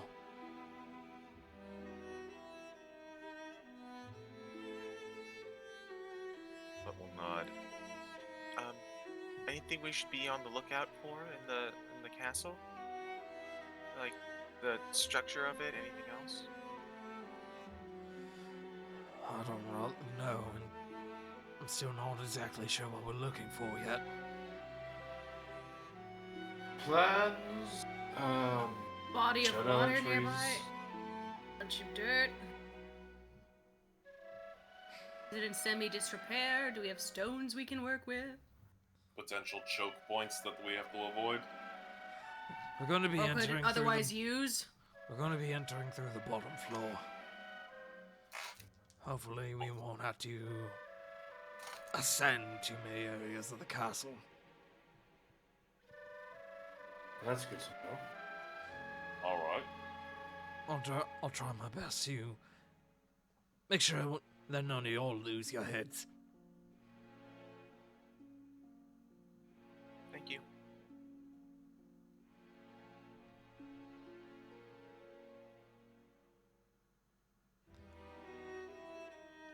As he takes you all to the Iron Quarter, which for those of you unfamiliar or who may not remember the nice little information I gave y'all about the city a few weeks ago. The Iron Quarter is the warehouse district, and it is in fact on the farthest end from where y'all could be. So you have quite a bit of distance. It takes some time to get there, especially doing so in stealth. Damn.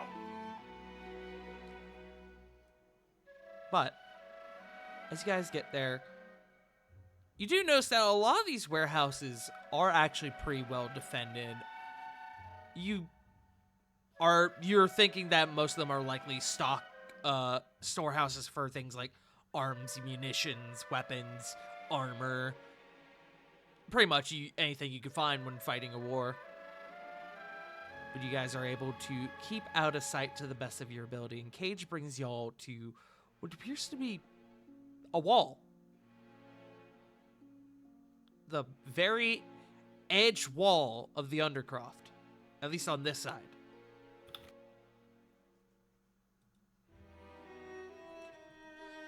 And here we are. So, it's Oh, just a pardon? wall. Apologies for not being amazed at the gates there, Cage, but it like Fred said, it's a wall. It sure is. And that's how we keep this shit hidden. And he kind of starts rubbing up his hand up against the wall, and eventually he finds what appears to be like a small like handhold in it, and goes, "Oh, there we are." And he grabs it and he turns it in the wall. This stone disc built into the Undercroft chamber wall, cave wall. It turns perfectly, and next to it, a doorway opens up. Ooh, secret passage. Like I said, this is a one-way trip, most likely. And by one way, I mean once we go through this, we won't be able to go through it again. They'll luckily discover that this is here. This was a secret for a reason. I planned to use this on the day of the assault, but desperate times and whatnot. Completely understood. All right, everyone in. Hopping in. Yeah. Moving inwards, you guys find a very small, dark, dank chamber. It's no more than maybe 25 feet by 25 feet. It's quite small. And as you guys get in, those of you with dark vision would notice that there is a section of the floor that is very much different from the rest of it. It is a stone chamber, stone wall, stone floor, but there is what appears to be a wood and iron platform. And in the center of this wood and iron platform, there's a lever. It's an elevator. Rather sizable one, considering the size of this chamber. maybe this was where for transporting freight or something.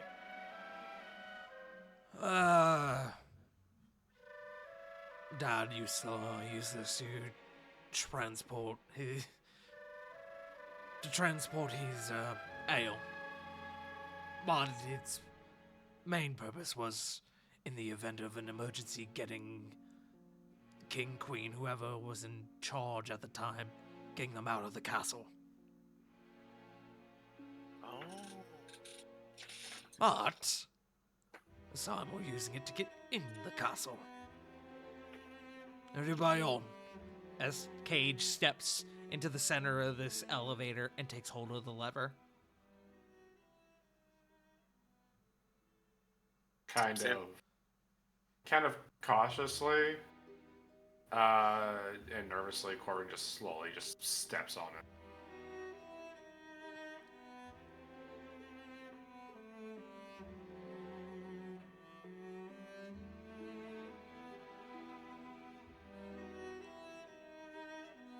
Flick gives a sniff of the air, and I'm sure it probably still has a scent of ale, and her nose crinkles. It sure does. I presume everyone steps on. Happily. Okay. As you all load onto the elevator, Cage pulls the lever, and you guys hear the jangling of chains, these turning of gears, and it isn't long before you guys start ascending upwards. Now, to clarify, this is a pitch black, and by I say pitch black, a completely unlighted elevator up. So yeah, it's pretty much pitch black from bottom to top.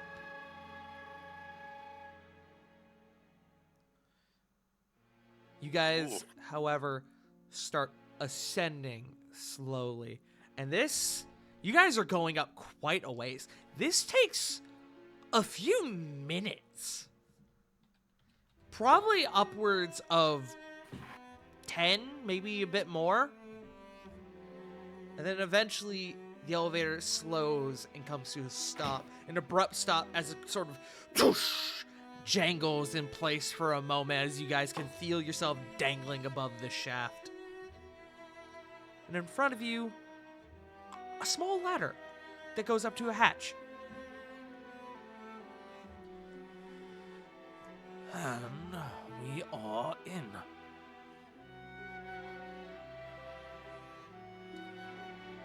Welcome everyone to the underbelly of Castle Mornstead. As Cage begins to ascend the ladder. I presume you all follow. Indeed, and just to make sure, Pass without trace. Yeah. Everyone, go ahead and make me stealth checks.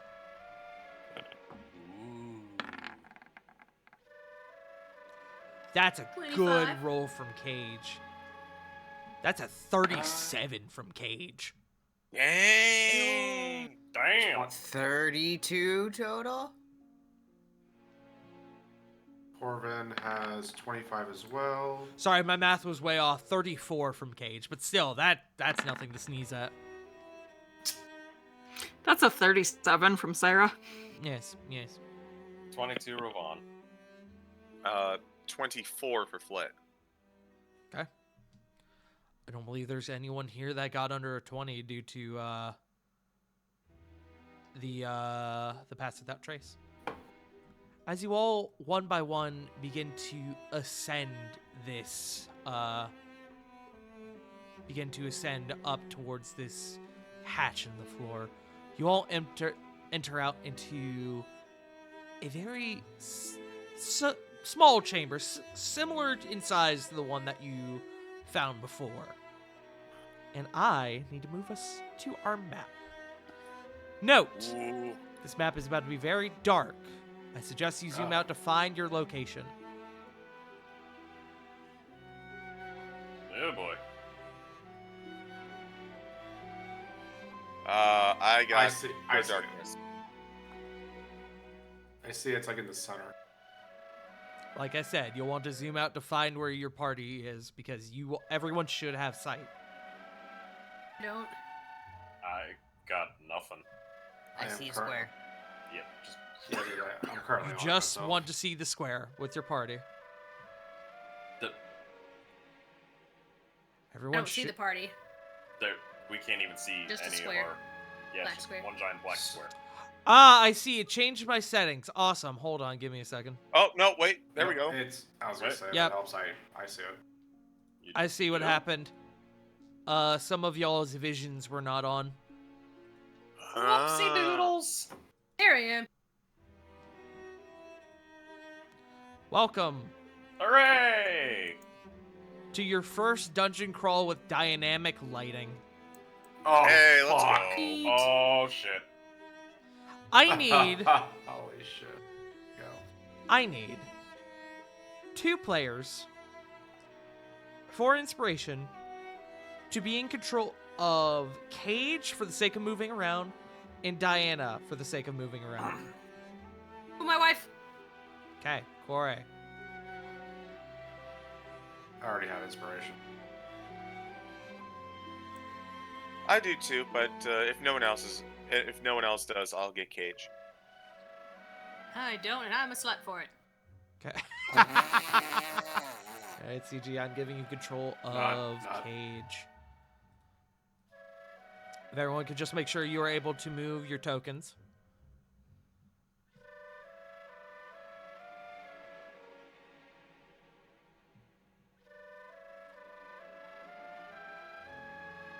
Yeah. I have Yeah. 1 confirmation. 2 confirmations. I already Yep. moved mine. I'm good across the board. I will on the odd occasion. I will be moving Cage to do certain things. CG, do not worry. That is not a trick of the eye. I am going to be, on the very occasion, moving Cage. Ghost character. Yes. It yes. moves by itself. All right. And if I remember correctly, as he comes over to this wall, should be right here. And he pushes a brick into the wall, and a door opens into a hallway. Oh, okay. And just like that, we are in. Now, I don't know what the hell we're looking for down here. I don't even know if there's going to be anything down here.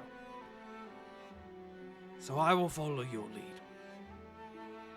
If it's all the same to you. Any tips on what to expect inside of, well, your home?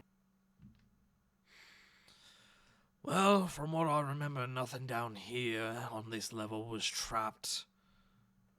So, hopefully none of that. But I don't know exactly what they've done since the last time I was down in here. I'm trying to find my music. Where is it? There it is. So, with that being said, you guys are free to move as you see fit. But we'll head out, just kind of look around. Bunch of doors.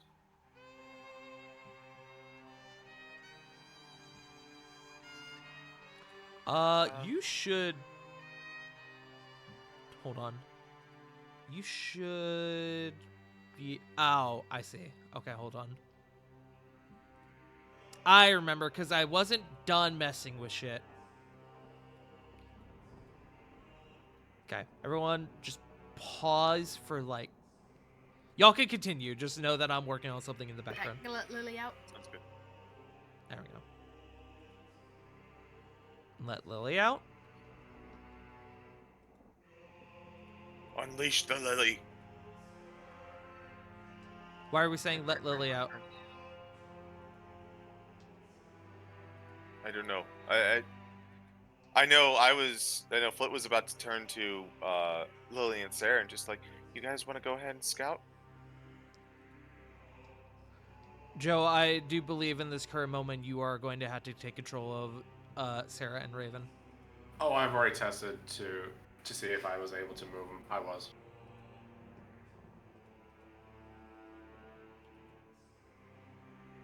Okay, maybe Sarah. Hold on, sorry, I'm messing with Raven right now. Okay.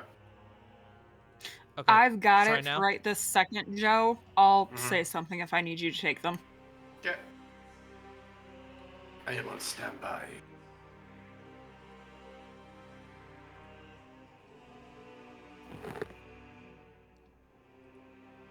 Oops.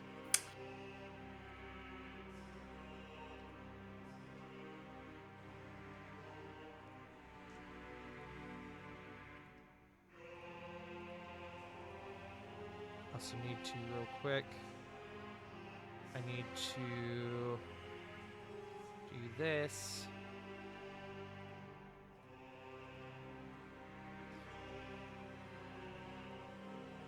Can I get confirmation one more time that everyone can move their characters? Yep. Great. Yeah. Oh Okay. yeah. Move as Yep. move as you see fit, gamers. Lily, you might lose control for a moment. It dark. Yep.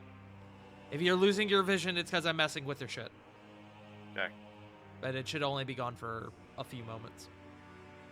Oh, I am- not because I'm going blind. Good to know. There you go. I am way too amused with the door opening button. Hello, light. Hello, light. You guys empty out into what appears to be a hallway. You have 3 ways to go. Cage will point towards this door and goes, "When I recall, prisons to the north, holding cells up to the north. That door through there goes to Dar's Chapel." That might be a good place to start then. If This- we've got the. Sorry. The primary shape of this floor is a rectangle, so wherever we go, it should circle around. Okay. Let's start with the chapel then.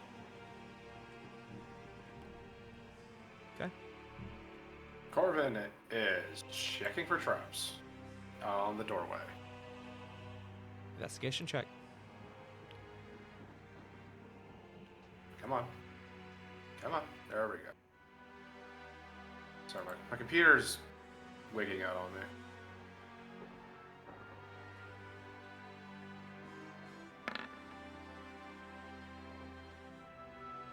There it goes. At first glance, much like Cage said What do you mean? before, doesn't seem to be trapped. Oh, right. So gives a thumbs up.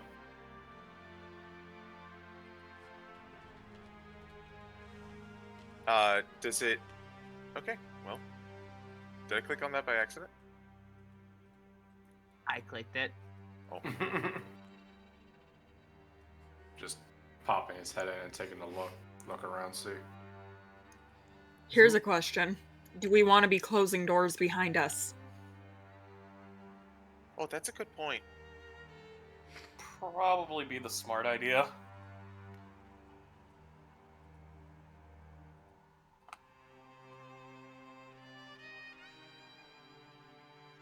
Well, everyone needs to enter the chamber for y'all to close the door, so guess y'all should move on in. Flit takes a seat. It's time for a sermon.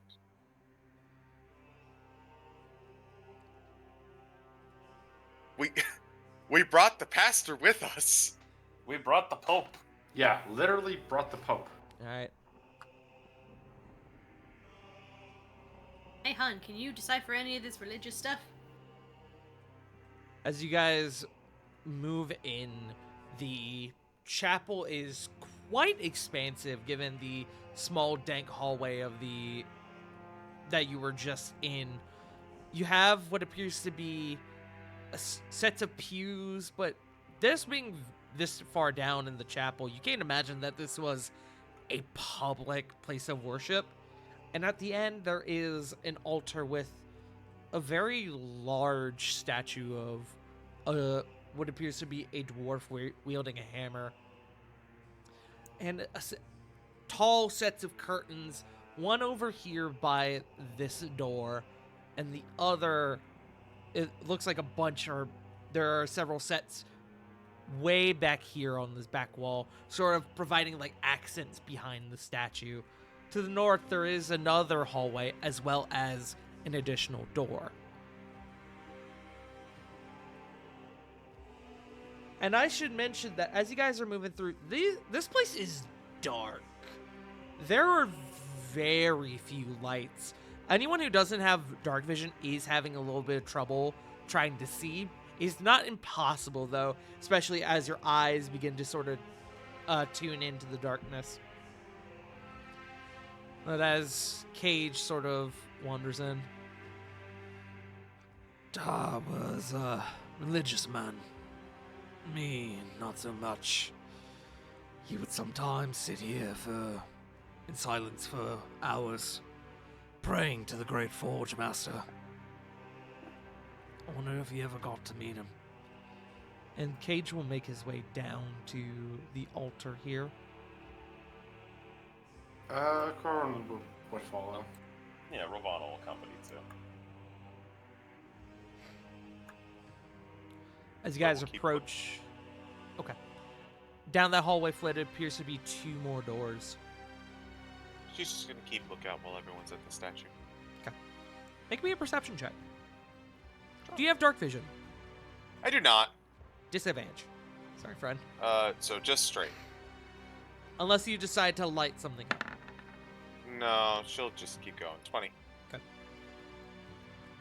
As you guys approach the statue, the dwarven figure carries this monstrous great hammer. It almost looks like a forge hammer. And you guys, given he's already said it, you do determine this to be an altar to the great forge master. And do either of the two of you speak Dwarvish? Nope. Unfortunately, I do not. Okay. Cage comes over and he approaches the altar. There's a small set of stairs that goes up to the altar proper, and he takes a knee and he begins to speak under his breath in Dwarvish. But the two of you are unable to tell what he's saying.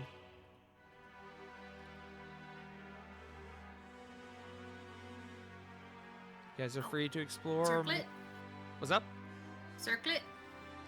Are you going to... May I comprehend the language? You're... 'Cause I can read lips. You are... well, his back is to you, and you're decently far away. Never mind then. I would need a perception check.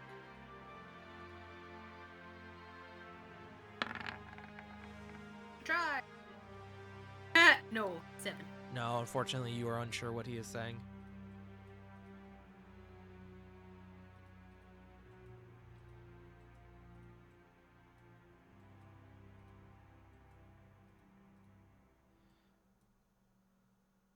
After a couple moments, Cage will sort of rise to his feet again. I think that's that. He All will good. begin to sort of he will begin to move off from the altar. I see a few of you heading towards the end of the chapel there. You do notice that there is a hallway that has a couple of braziers up on the wall, currently unlit, and a door at the end of the hallway. I said double door specifically. As How for far? real Sorry, quick, bud. just to continue what y'all are doing. As for Rovan and Corvin, coming around to the back of the statue, aside from the large sets of curtains, there seems to be nothing in note. 2 sets of curtains, very tall. They go up to the ceiling, and this ceiling is not huge, but it's definitely bigger. The ceiling's definitely higher than the hallway you were just in. The ceiling in here is probably upwards of maybe 30 feet. Maybe not 30 feet. Maybe 25, give or take. Okay, Whereas that's in not the bad. hallway, it was maybe about pretty standard, maybe 12. Could I, like, poke my head around the curtain Sure, just to see if anything's back there? sure. You poke your head around the curtain, and it is, in fact, a wall. Interesting discovery. Nodders. Yes. As soon as his curiosity is satiated, Corbin will kind of will just kind of look towards Cage. I know you're not very religious, but it does help give peace of mind and explain that which is unexplainable. Dad said it gave him peace of mind. I never quite understood what he meant back then. My family aren't with the religious types either, but well, except for not getting into him. As he sort But of makes... it does help. He nods. As he sort of makes his way back closer to the center of the chamber, he'll point down the hallway you're looking at, Flit. That way goes to the family tombs. That way, pointing up to the hallway up by Corey and Sarah. That way leads to the central staircase. That takes us up higher into the mansion. Or, if you're all feeling it, we can head back the other way. There were some rooms we skipped.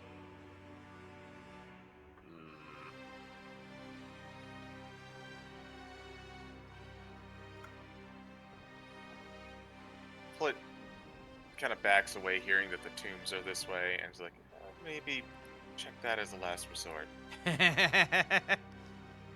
What do you mean, Flit? Historically, I'm sure that historically chilled dwarves would not mind us trudging through the family tombs.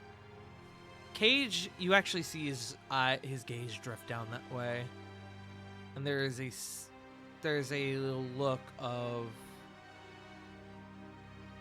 longing as he stares down that way. Make me an insight check, Flit.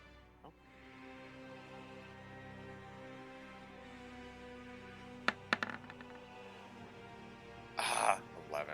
Really wanted that 24. Wow, do I have good news for you? He rolled a nat 1. He's wanting to go down that way, but something's stopping him.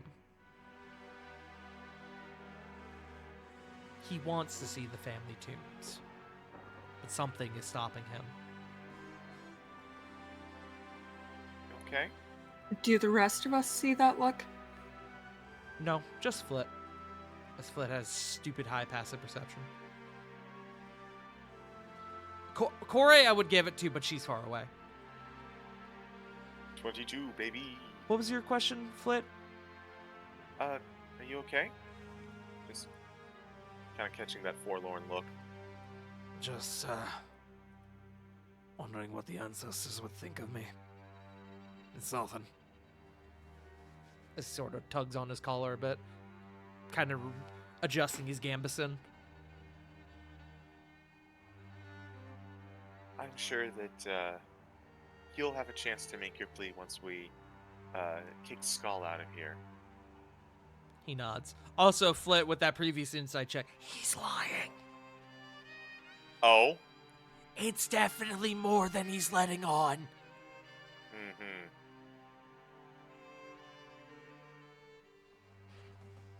Above game, he's not lying about wanting to see, about wondering what the ancestors are thinking, but he's thinking about something else. No, he's lying when he says that it's nothing. Ah. It's really egging on him, it seems. Mm-hmm.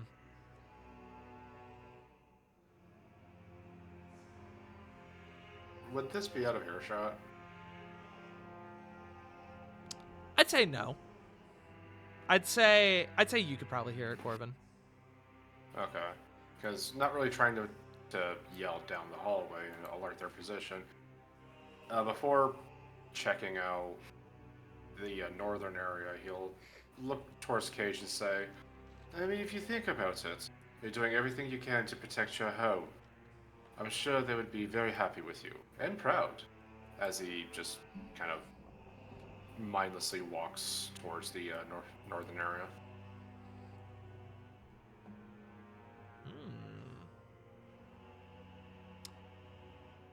Flit, remind me, your passive perception is what again? 22. And Corvin, yours is Not not a 21, I presume. 16. 16. Okay.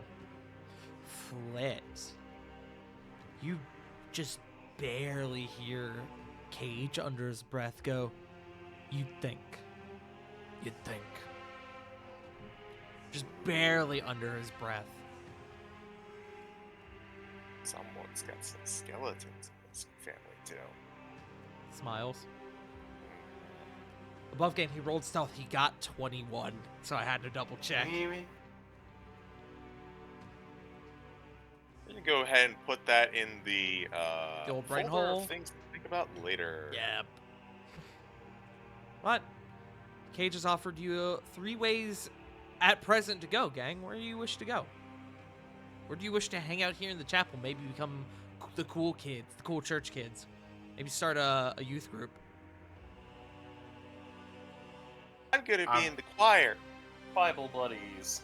Everyone was kind of valuable leaning laying towards around? north, and we don't really have a direction. Anyone got a problem with going north? The thing about going north is Cage did say it leads to the staircase. Oh, right. I thought the idea was to go up. He said I think above game. Cage is hoping you guys don't have to go up. Oh. Well, I was gonna say, if that's the case, we can always just go back from whence we came and check out those rooms. I mean, unless Yeah. you guys want to go up and possibly run into Skull, Smile. no. I'm okay Yeah, with no, doubling no. back. Nope. Turn around. I mean, I'm just saying, if we surprise attack, we could probably, skip a whole lot of bother. Smiles. No. Frowns and likes doing things 100%. So as you guys sort of return back to this center hallway, the fork in the road, if you will. Sorry, Flit, you may have lost vision on Cage there for a second. I'm just adjusting. You will notice that there are several doors, quite a few doors in this hallway. One of which you guys came through. There's also a way south and a way further down to the west. Corvin, can you check out these 2 doors? Above game, these are not exact cardinal directions in terms of the orientation of the castle, but it's what we're doing for this. So west is not true west in this circumstance, but it is for the sake of exploring this dungeon.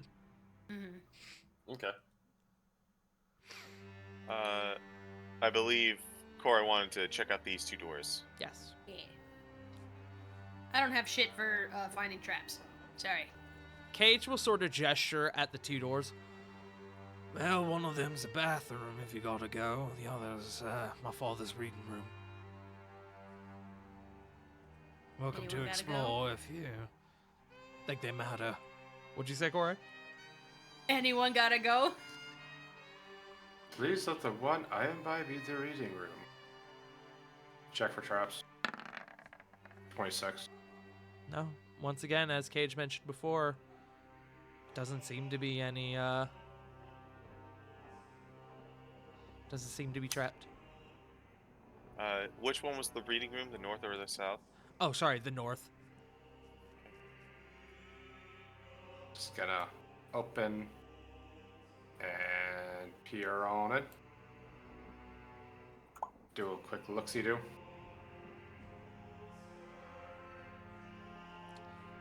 Gonna... While they are doing that, oh, never mind. I'm just moving Oh. Cajun.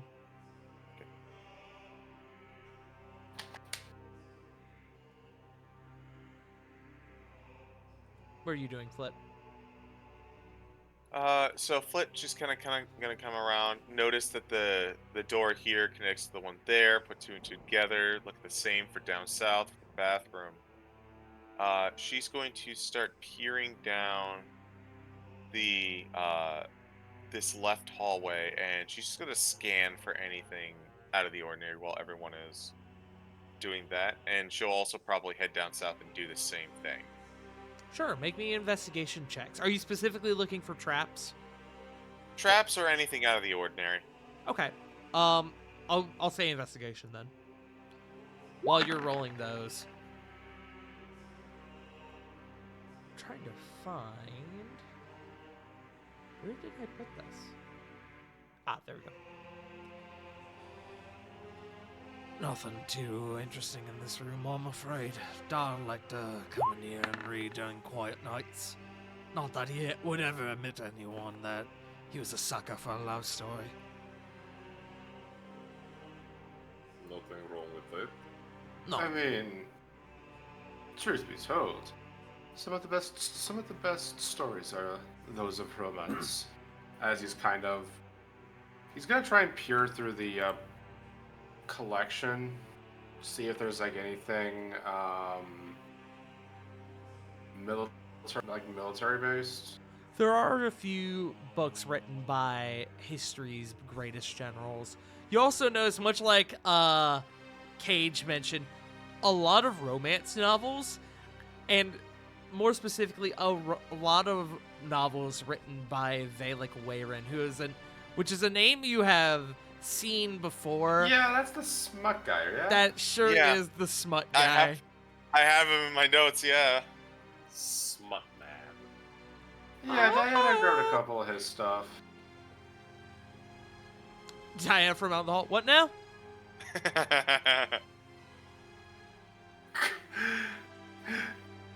Uh... Oi. Corbin will look at Cage and just go, I mean, your father wouldn't admit it, so he wouldn't mind if we, I don't know, repurposed some of these fine pieces of literature towards, I don't know, someone who would appreciate them more. Right? look, man, if you want to read them, I'm not gonna stop you. Feel free to take it. No, it's not for me, it's for a friend. Yeah. Diana! Yeah. As Cage makes his way out of this room. I think He shrugs. I guess Diana would peek in the room. as Flit just kind of, while those guys are looking around the room, was gonna go. I gave a quick look at the hallways. I didn't see anything.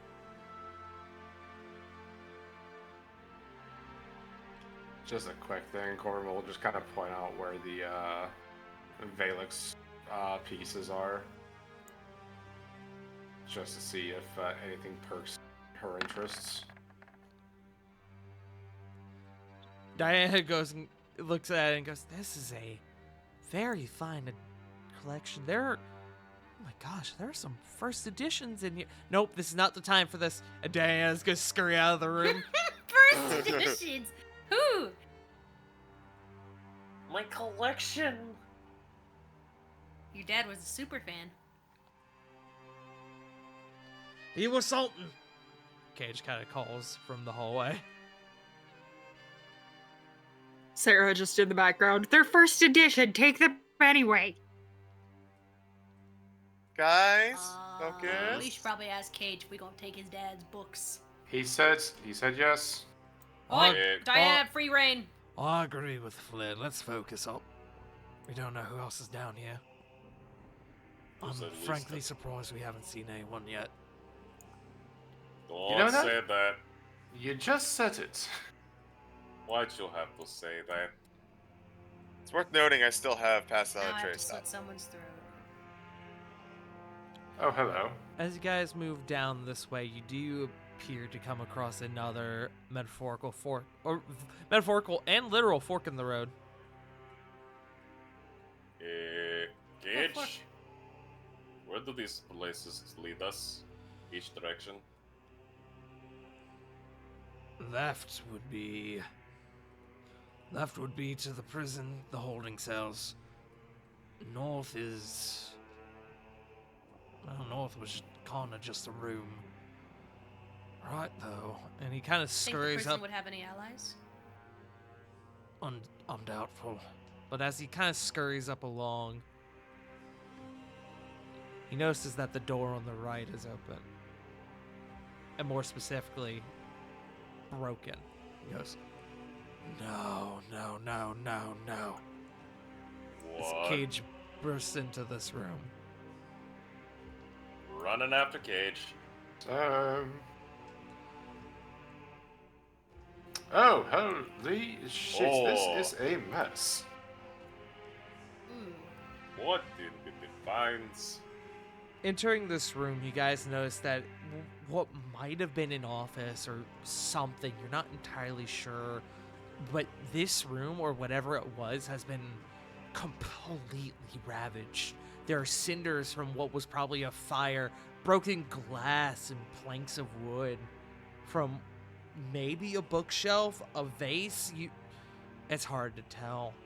Cage goes, They burned it all.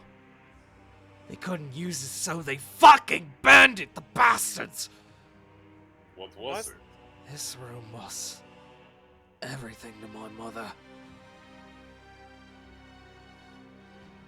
And then he moves over to this door. He opens it and reveals a similar scene. Cage. As you guys peer into this other chamber, you notice that there are statues, paintings on the walls that have since been ripped down and destroyed. You notice that there was this fine, like on the wall, on the far wall, there's what size of like a banner, but this mural that was being painted on this very refined canvas on the wall that has been, in a word, destroyed. My mother was an artist. It was her art that originally drew my father's eye. They were... I'm gonna change my music here. Hold on. I just want.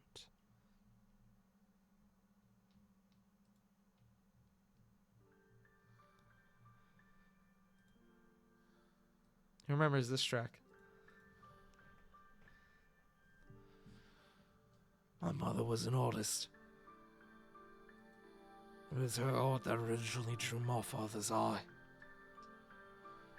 They were together for 237 years. 142 of those were on the throne. I've only been around 54 of them. That ain't even a blink to us dwarfs. He sort of saunters up and kind of traces his hand along the mural.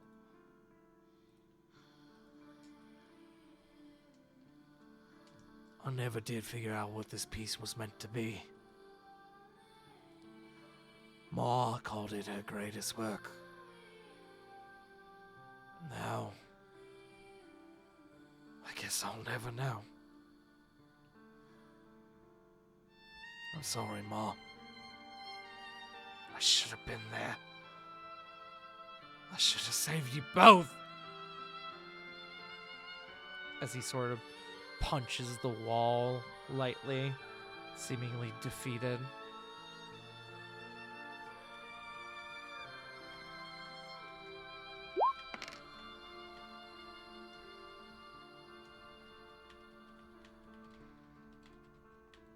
Does anyone say anything or do anything? Ravon will lay a hand on Cage's shoulder. There's not much you could have done. You did what you could. And because of that, you have a chance to fix many of the mistakes that have occurred. Ravon, he will actually, after a moment of quiet, he'll wipe his face and he'll actually shrug your hand off of him before moving back to the door. You got business. As he makes his way out of the chamber. You guys are welcome to explore this chamber if you wish, but there's not a lot in here that hasn't been completely destroyed. I want to do one small thing. Yeah. The mural that his mother worked on.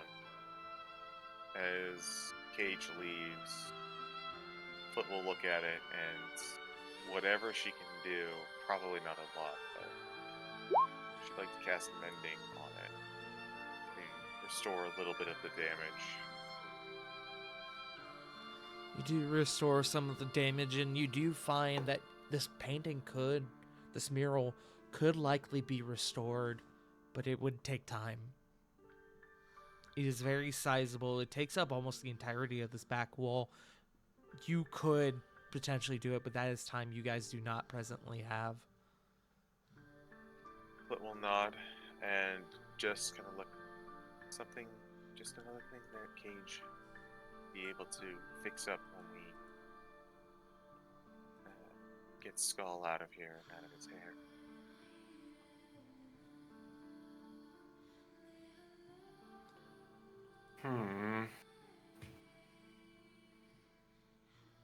Corbin takes like a very hard look at what could be. Gets a couple of ideas in his head and just doesn't really say anything to Ravon, but he will just turn and just walk away.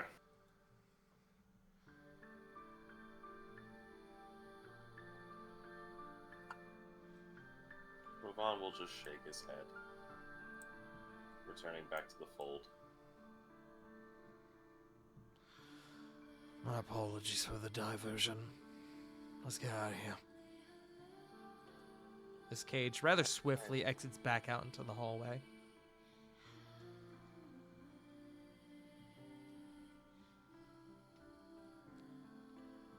Does anyone wish to investigate anything else in this room, or do you all follow?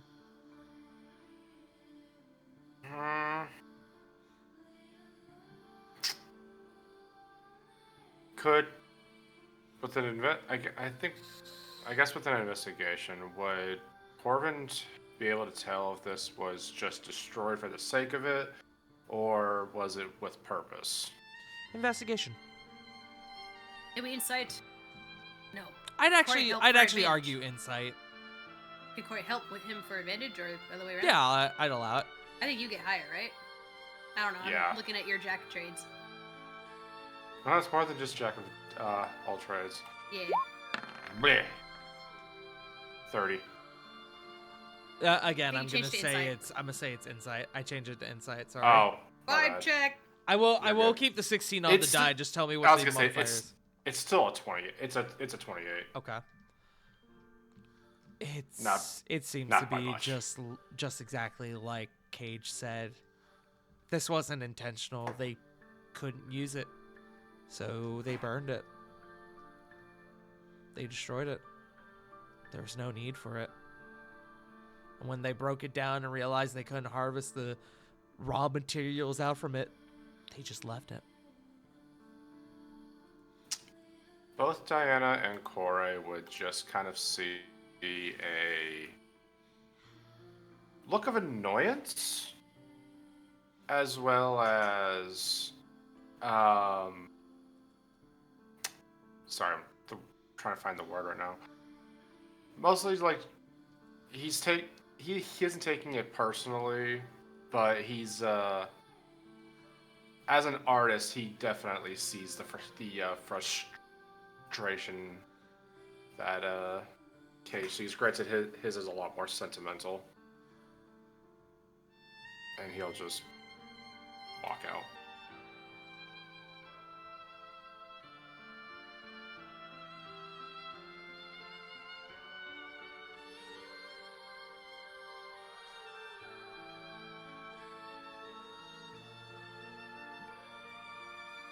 Okay. Cora will just mutter a small prayer to the heavens in general. Any god that will listen, just about the parents, hoping they're resting well. Okay. You guys make your way out and return back.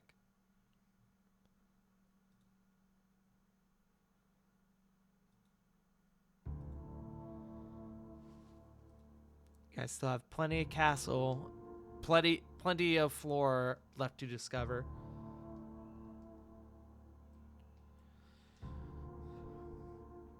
You're welcome to explore the holding cells if you want, but I doubt anyone's going to be alive in there.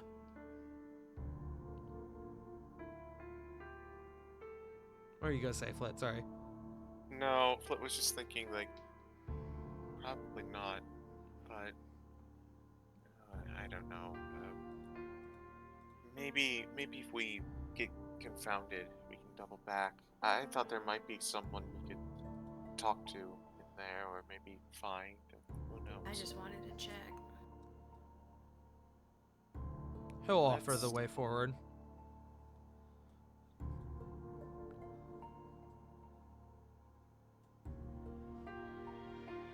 As Cage walks up to the door, he will simply open it. And you guys are immediately greeted with the sight of a body. Several bodies, in fact. Oh, Cage doesn't even enter the room. Really is this private prison. Mainly political prisoners and shit. Didn't see much of a point, really.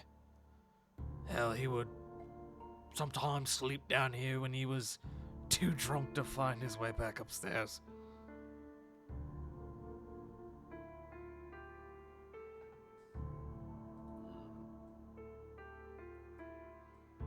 It's hard. Hmm.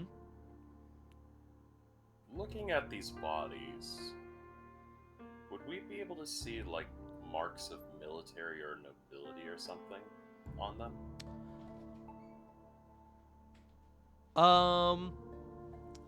I would require investigation checks.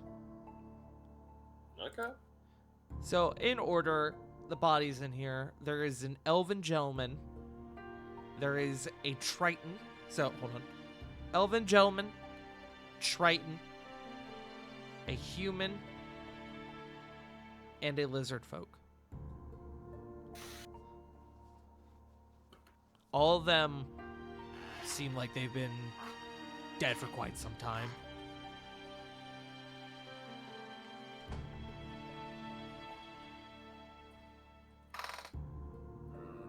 So it's safe to assume then that they wouldn't be part of Cedric's crew.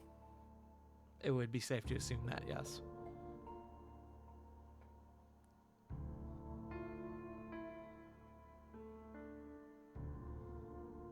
Shit. Flit's gonna stare long and hard at the lizard folk. Lizard folk especially seems to have been met with a grisly demise, as he has been pierced by, or as his body seems to have been crushed by the door to his cell. Oh, As he is halfway in, halfway out.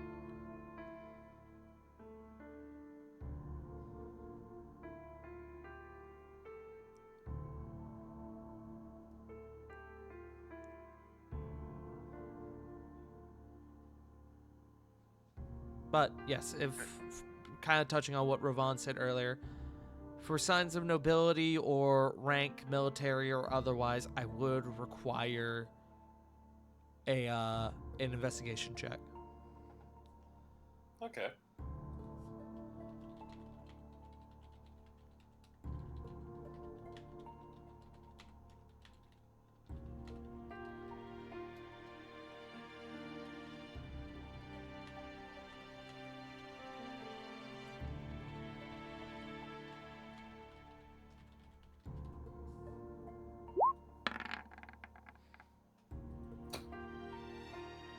Nat 0.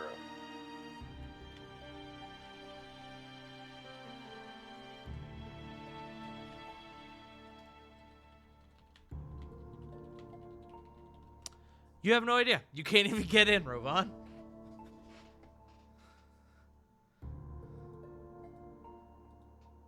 You go to enter the chamber and you realize that it is in fact still closed. And you go, well, ain't no way I'm getting in there, I guess.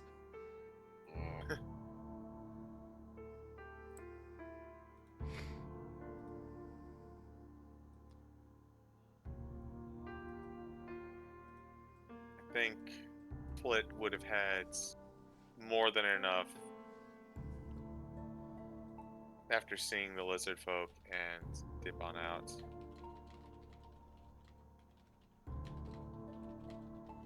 She's gonna sigh a little bit and then look to Cage. There was a little bit to the north as well. Cage will kind of walk in back into the center of the hallway. Yeah, there's a chamber up north. Past that, there's a way to circle back around, as well as another staircase that leads higher up into the castle. Trying to avoid that. There's Let's also check that out. Oh, sorry. Da's fun room, as I like to call it. Torture Well, you chamber. meant. Okay. Ah, Let's befitting of a smut master. I wouldn't go that far. not. Insulted? Sorry. Not that kind of torture, you sick Sorry. fuck. I'm sorry. Remember when I said they were for friends? Points towards Corey. That's not even Moves- me. It's point to Moves towards Diana. the door. Believing the degeneracy. Everyone leaves Corey behind, including Diana. Shunned. It's Diana. What do you mean? Hold on.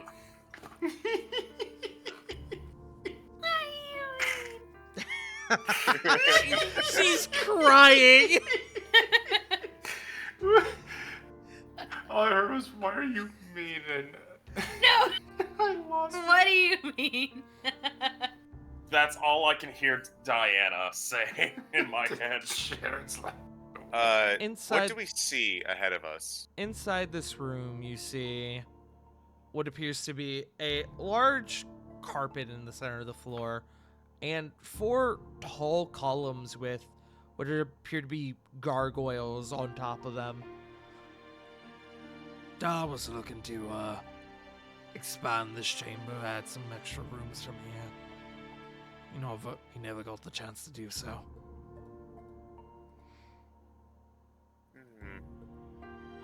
What was this room? Anything? Or was it just a room?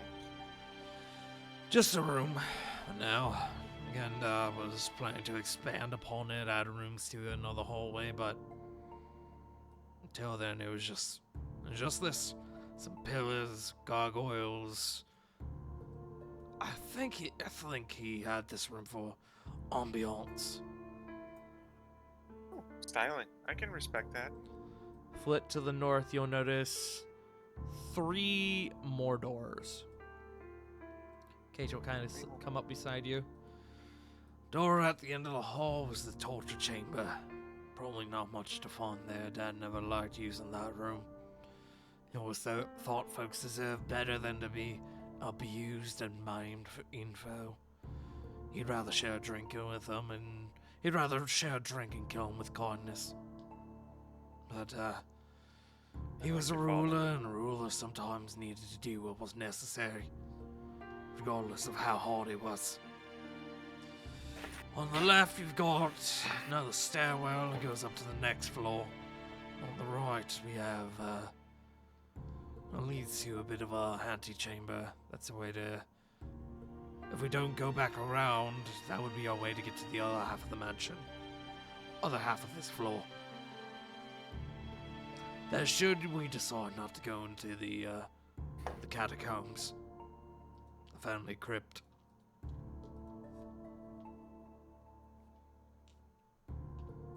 So above game, torture chamber, stairs, and then access to the right side of this floor, sort of, based on what he's saying. I think at this juncture, probably hit up the right side of the crypt, right side of the mansion. You At least could as go far through as the I- crypts. So I'm saying.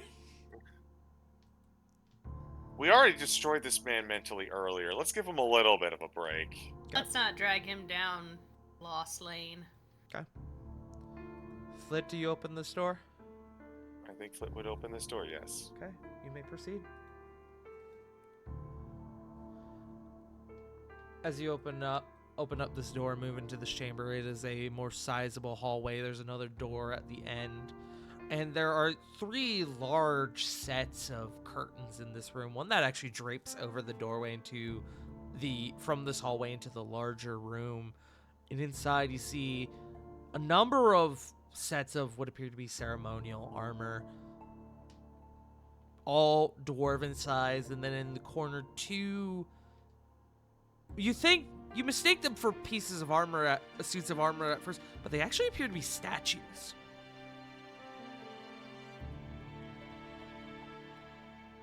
Flit would like to make a perception check to see if anything's out of place with these statues and this armor. Sorry, I'm adjusting my doors as you guys Before are I help. filing in. As I'm noticing some of the doors have very slight glimmers in. Sorry, what did you say you wanted to do, Flit? Flit wanted to perceive to see if there was something a little off with these statues and this armor. Perception check. Corey wanted to help. Sure. Advantage.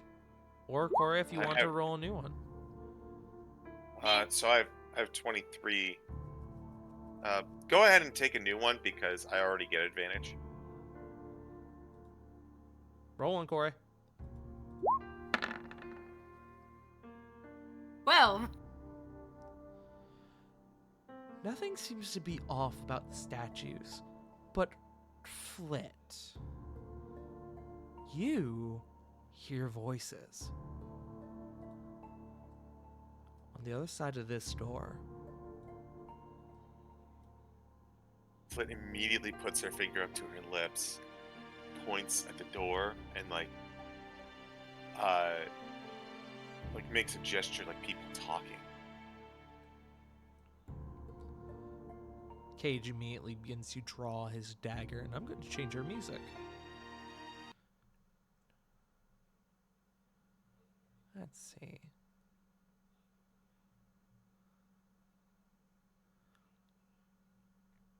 Where is it? Is this the one I wanted? No, that is not the one I wanted. I'll just go with this.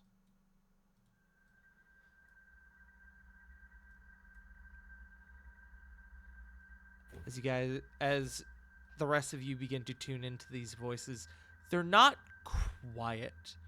They're actually quite rambunctious and loud. Does anyone move closer to the door at the end of the hall? Corvin would like to because he is curious. Flit absolutely would want in on this.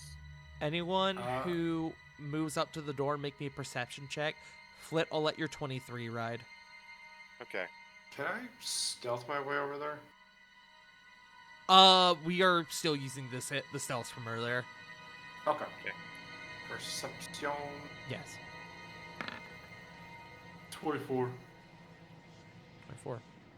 Anyone else? Cage is definitely going to move over and make a perception. Damn it, 9. Yeah, sure. What Thank the you. hell? Ooh, Cage with the nat 20. Let's go. Hey! It's almost like He's he does really- this. He's really making up for the Bavor fight. The Sag. Perception. 21.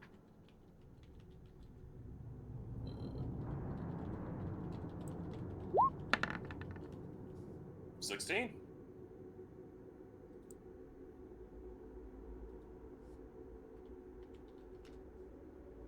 Anyone else? I believe that's everyone.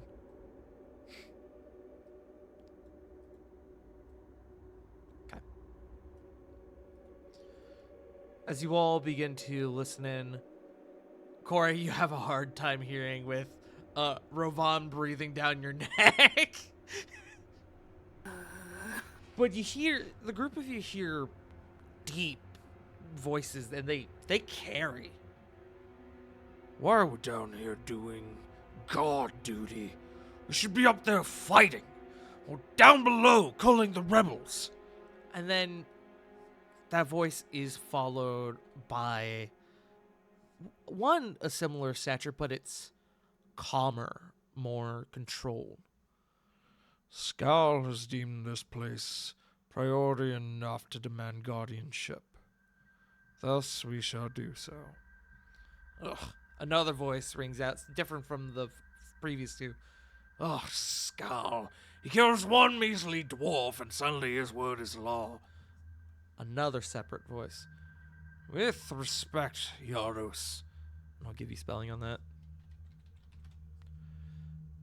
With respect, Yarus. We don't even know what we are guarding. Do you not question Skal's leadership? And the calmer voice speaks again. Of course I question it. But I will not forsake the future of the Detonation, especially not for the sake of one's curiosity. The spirits named me World Shaman for a reason. Now I ask that you please trust me. Now, ready yourselves. This level has been infiltrated. They'll be here any moment now. And that is where we are going to end for tonight. Oh, okay. How did they know? I have a suspicion. Me too. Wait, what? That last bit? I was writing notes. He said, ready yourselves, this level has been infiltrated. They'll be here any moment now. Oh no. Who are the Detonation? Who's Yaros? What are they defending? All these questions and all these answers and more next week on War of the Shattered Sun. Thank you all for joining us. Boy, oh boy, oh boy, oh boy. I'm very excited. You guys like my impromptu dungeon crawl? Yes. Very. And not. We accidentally started the siege early. I don't know. I don't know. Smile. I sure don't know. We'll have to find out next week. But we need to send it around the table. Let's go ahead and start with River. That's me. You can find me over at twitch.tv/WickedRiver97, where eventually I'll make my comeback. Eventually. I was out of work because it fucking snowed and my car died. So now I get to figure that out. Yay. But I'll eventually be there and be queer. I'ma toss it over to CG. Hello, I'm the CG. You can find me no longer at PAX, where I've spent most of the last couple of days, and I'm exhausted, guys. I'm so tired. You can find me on various Good Beans D&D channels, such as twitch.tv/BurnoutVaughn, for our Saved by Spell Strixhaven campaign, which I missed last time. You can also find us on Rascals of Ravnica every other Tuesday. And Tuesday is, like I say, the Deal Breakers, as it is our off week for Ravnica. So feel free to swing on by Jake's channel for that. Yes. I pass it on over to Joe. Hi. Hi. I'm Joe. I have a newfound respect for Jerry Trainer. But you know what you can do? I'll give context later. What was my train of thought? Oh yeah. You know what you can do? Don't follow me at twitch.tv/Joe_Mojo, because that would be bad. But you know what you can do, unsarcastically, you can go ahead and like this video, YouTube, because I know you're there. And we love you. We care about you. We appreciate you. You know why? We I appreciate would you so appreciate much. that. You know what Tart would also appreciate? You subscribing Muffins. to his YouTube channel, and Also also that. muffins. Can you please give muffins to the Barkery? Because that would be amazing right now. Anyway, so subscribe to the YouTube channel as well as ring that bell to get notified anytime Tart posts a new video, which should be coming out soon. I will pass it on over to eeny, meeny, miny, moe, Frost. Hello. Twitch, Twitter, JFrost747. Find me here every Sunday, every other Tuesday for War of the Shattered Sun, and Rascals and Ravnica. Also find me every other Saturday at twitch.tv/BurnoutBond, where I DM the Save by the Spell game. You can also find me doing some Metal Gear Solid 1 and Pokemon Emerald Nuzlocke. But that's enough for me.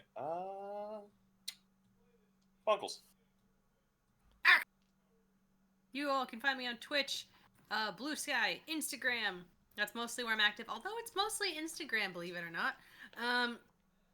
It's true. I can vouch. Punk sends me a lot of stuff on Instagram now. It's I quite just doom scroll a lot. Hopefully I'll have pictures and stuff coming soon. Once taxes are figured out, I'll have a budget set in mind. That way I can get things in order to come back to streaming, and I'll have a better timeline. Yeah, that's me. Wiver? I went first.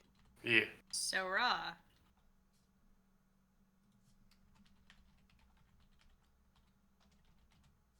Wolfstalker16 on Twitter. funny. Twitch. Kazga. Tell him. Follow Kozgook as well. She's a good bean. Go off.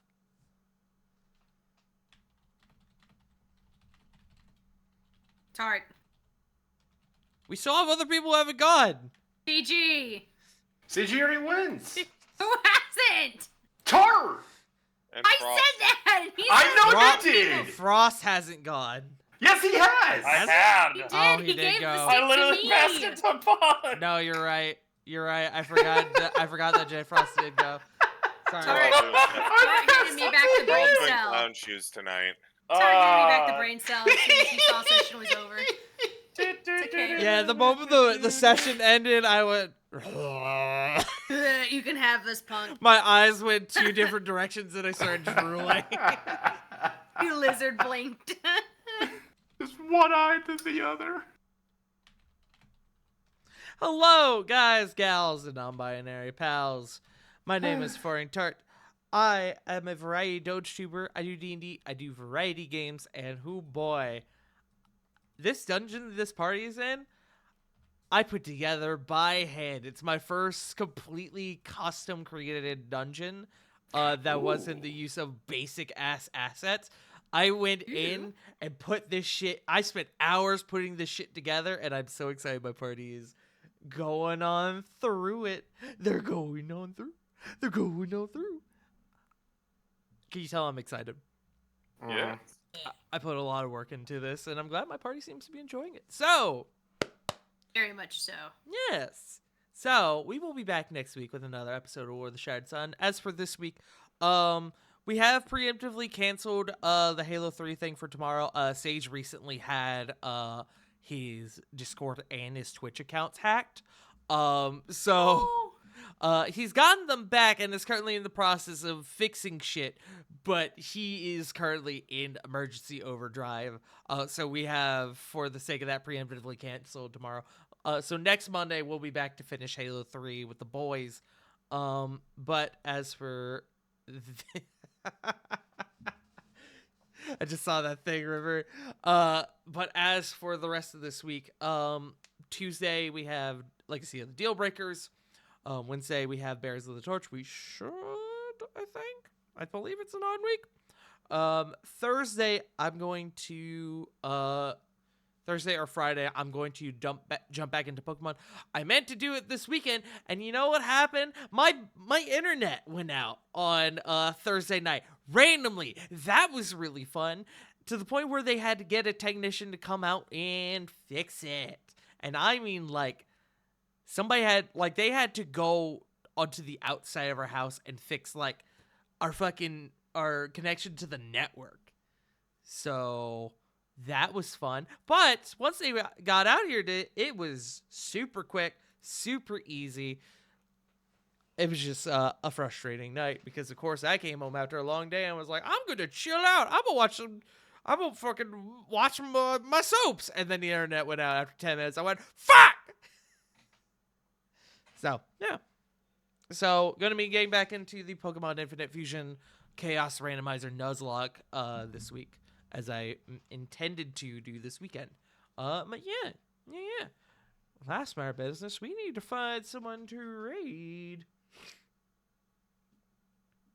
Let's see.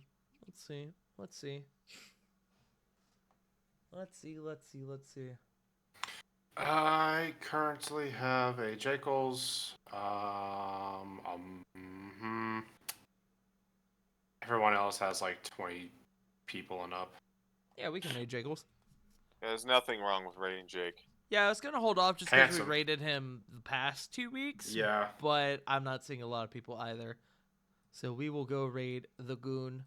When we get in there, chat, ask him how his turn signal light is doing. Trust Also me, he'll understand what we're referencing. Also tell him how handsome he is. Also it's tell true. him he's very handsome. But yes, thank you all so much for joining us. We love you so much. And remember, as always, Black Lives Matter, trans rights are human rights. You are loved, you are valid, and no one's told you today you fucking matter. We will be back next week with another episode of War of the Shared Sun. Thank you all so much. We love you. Bye-bye. Bye. See ya!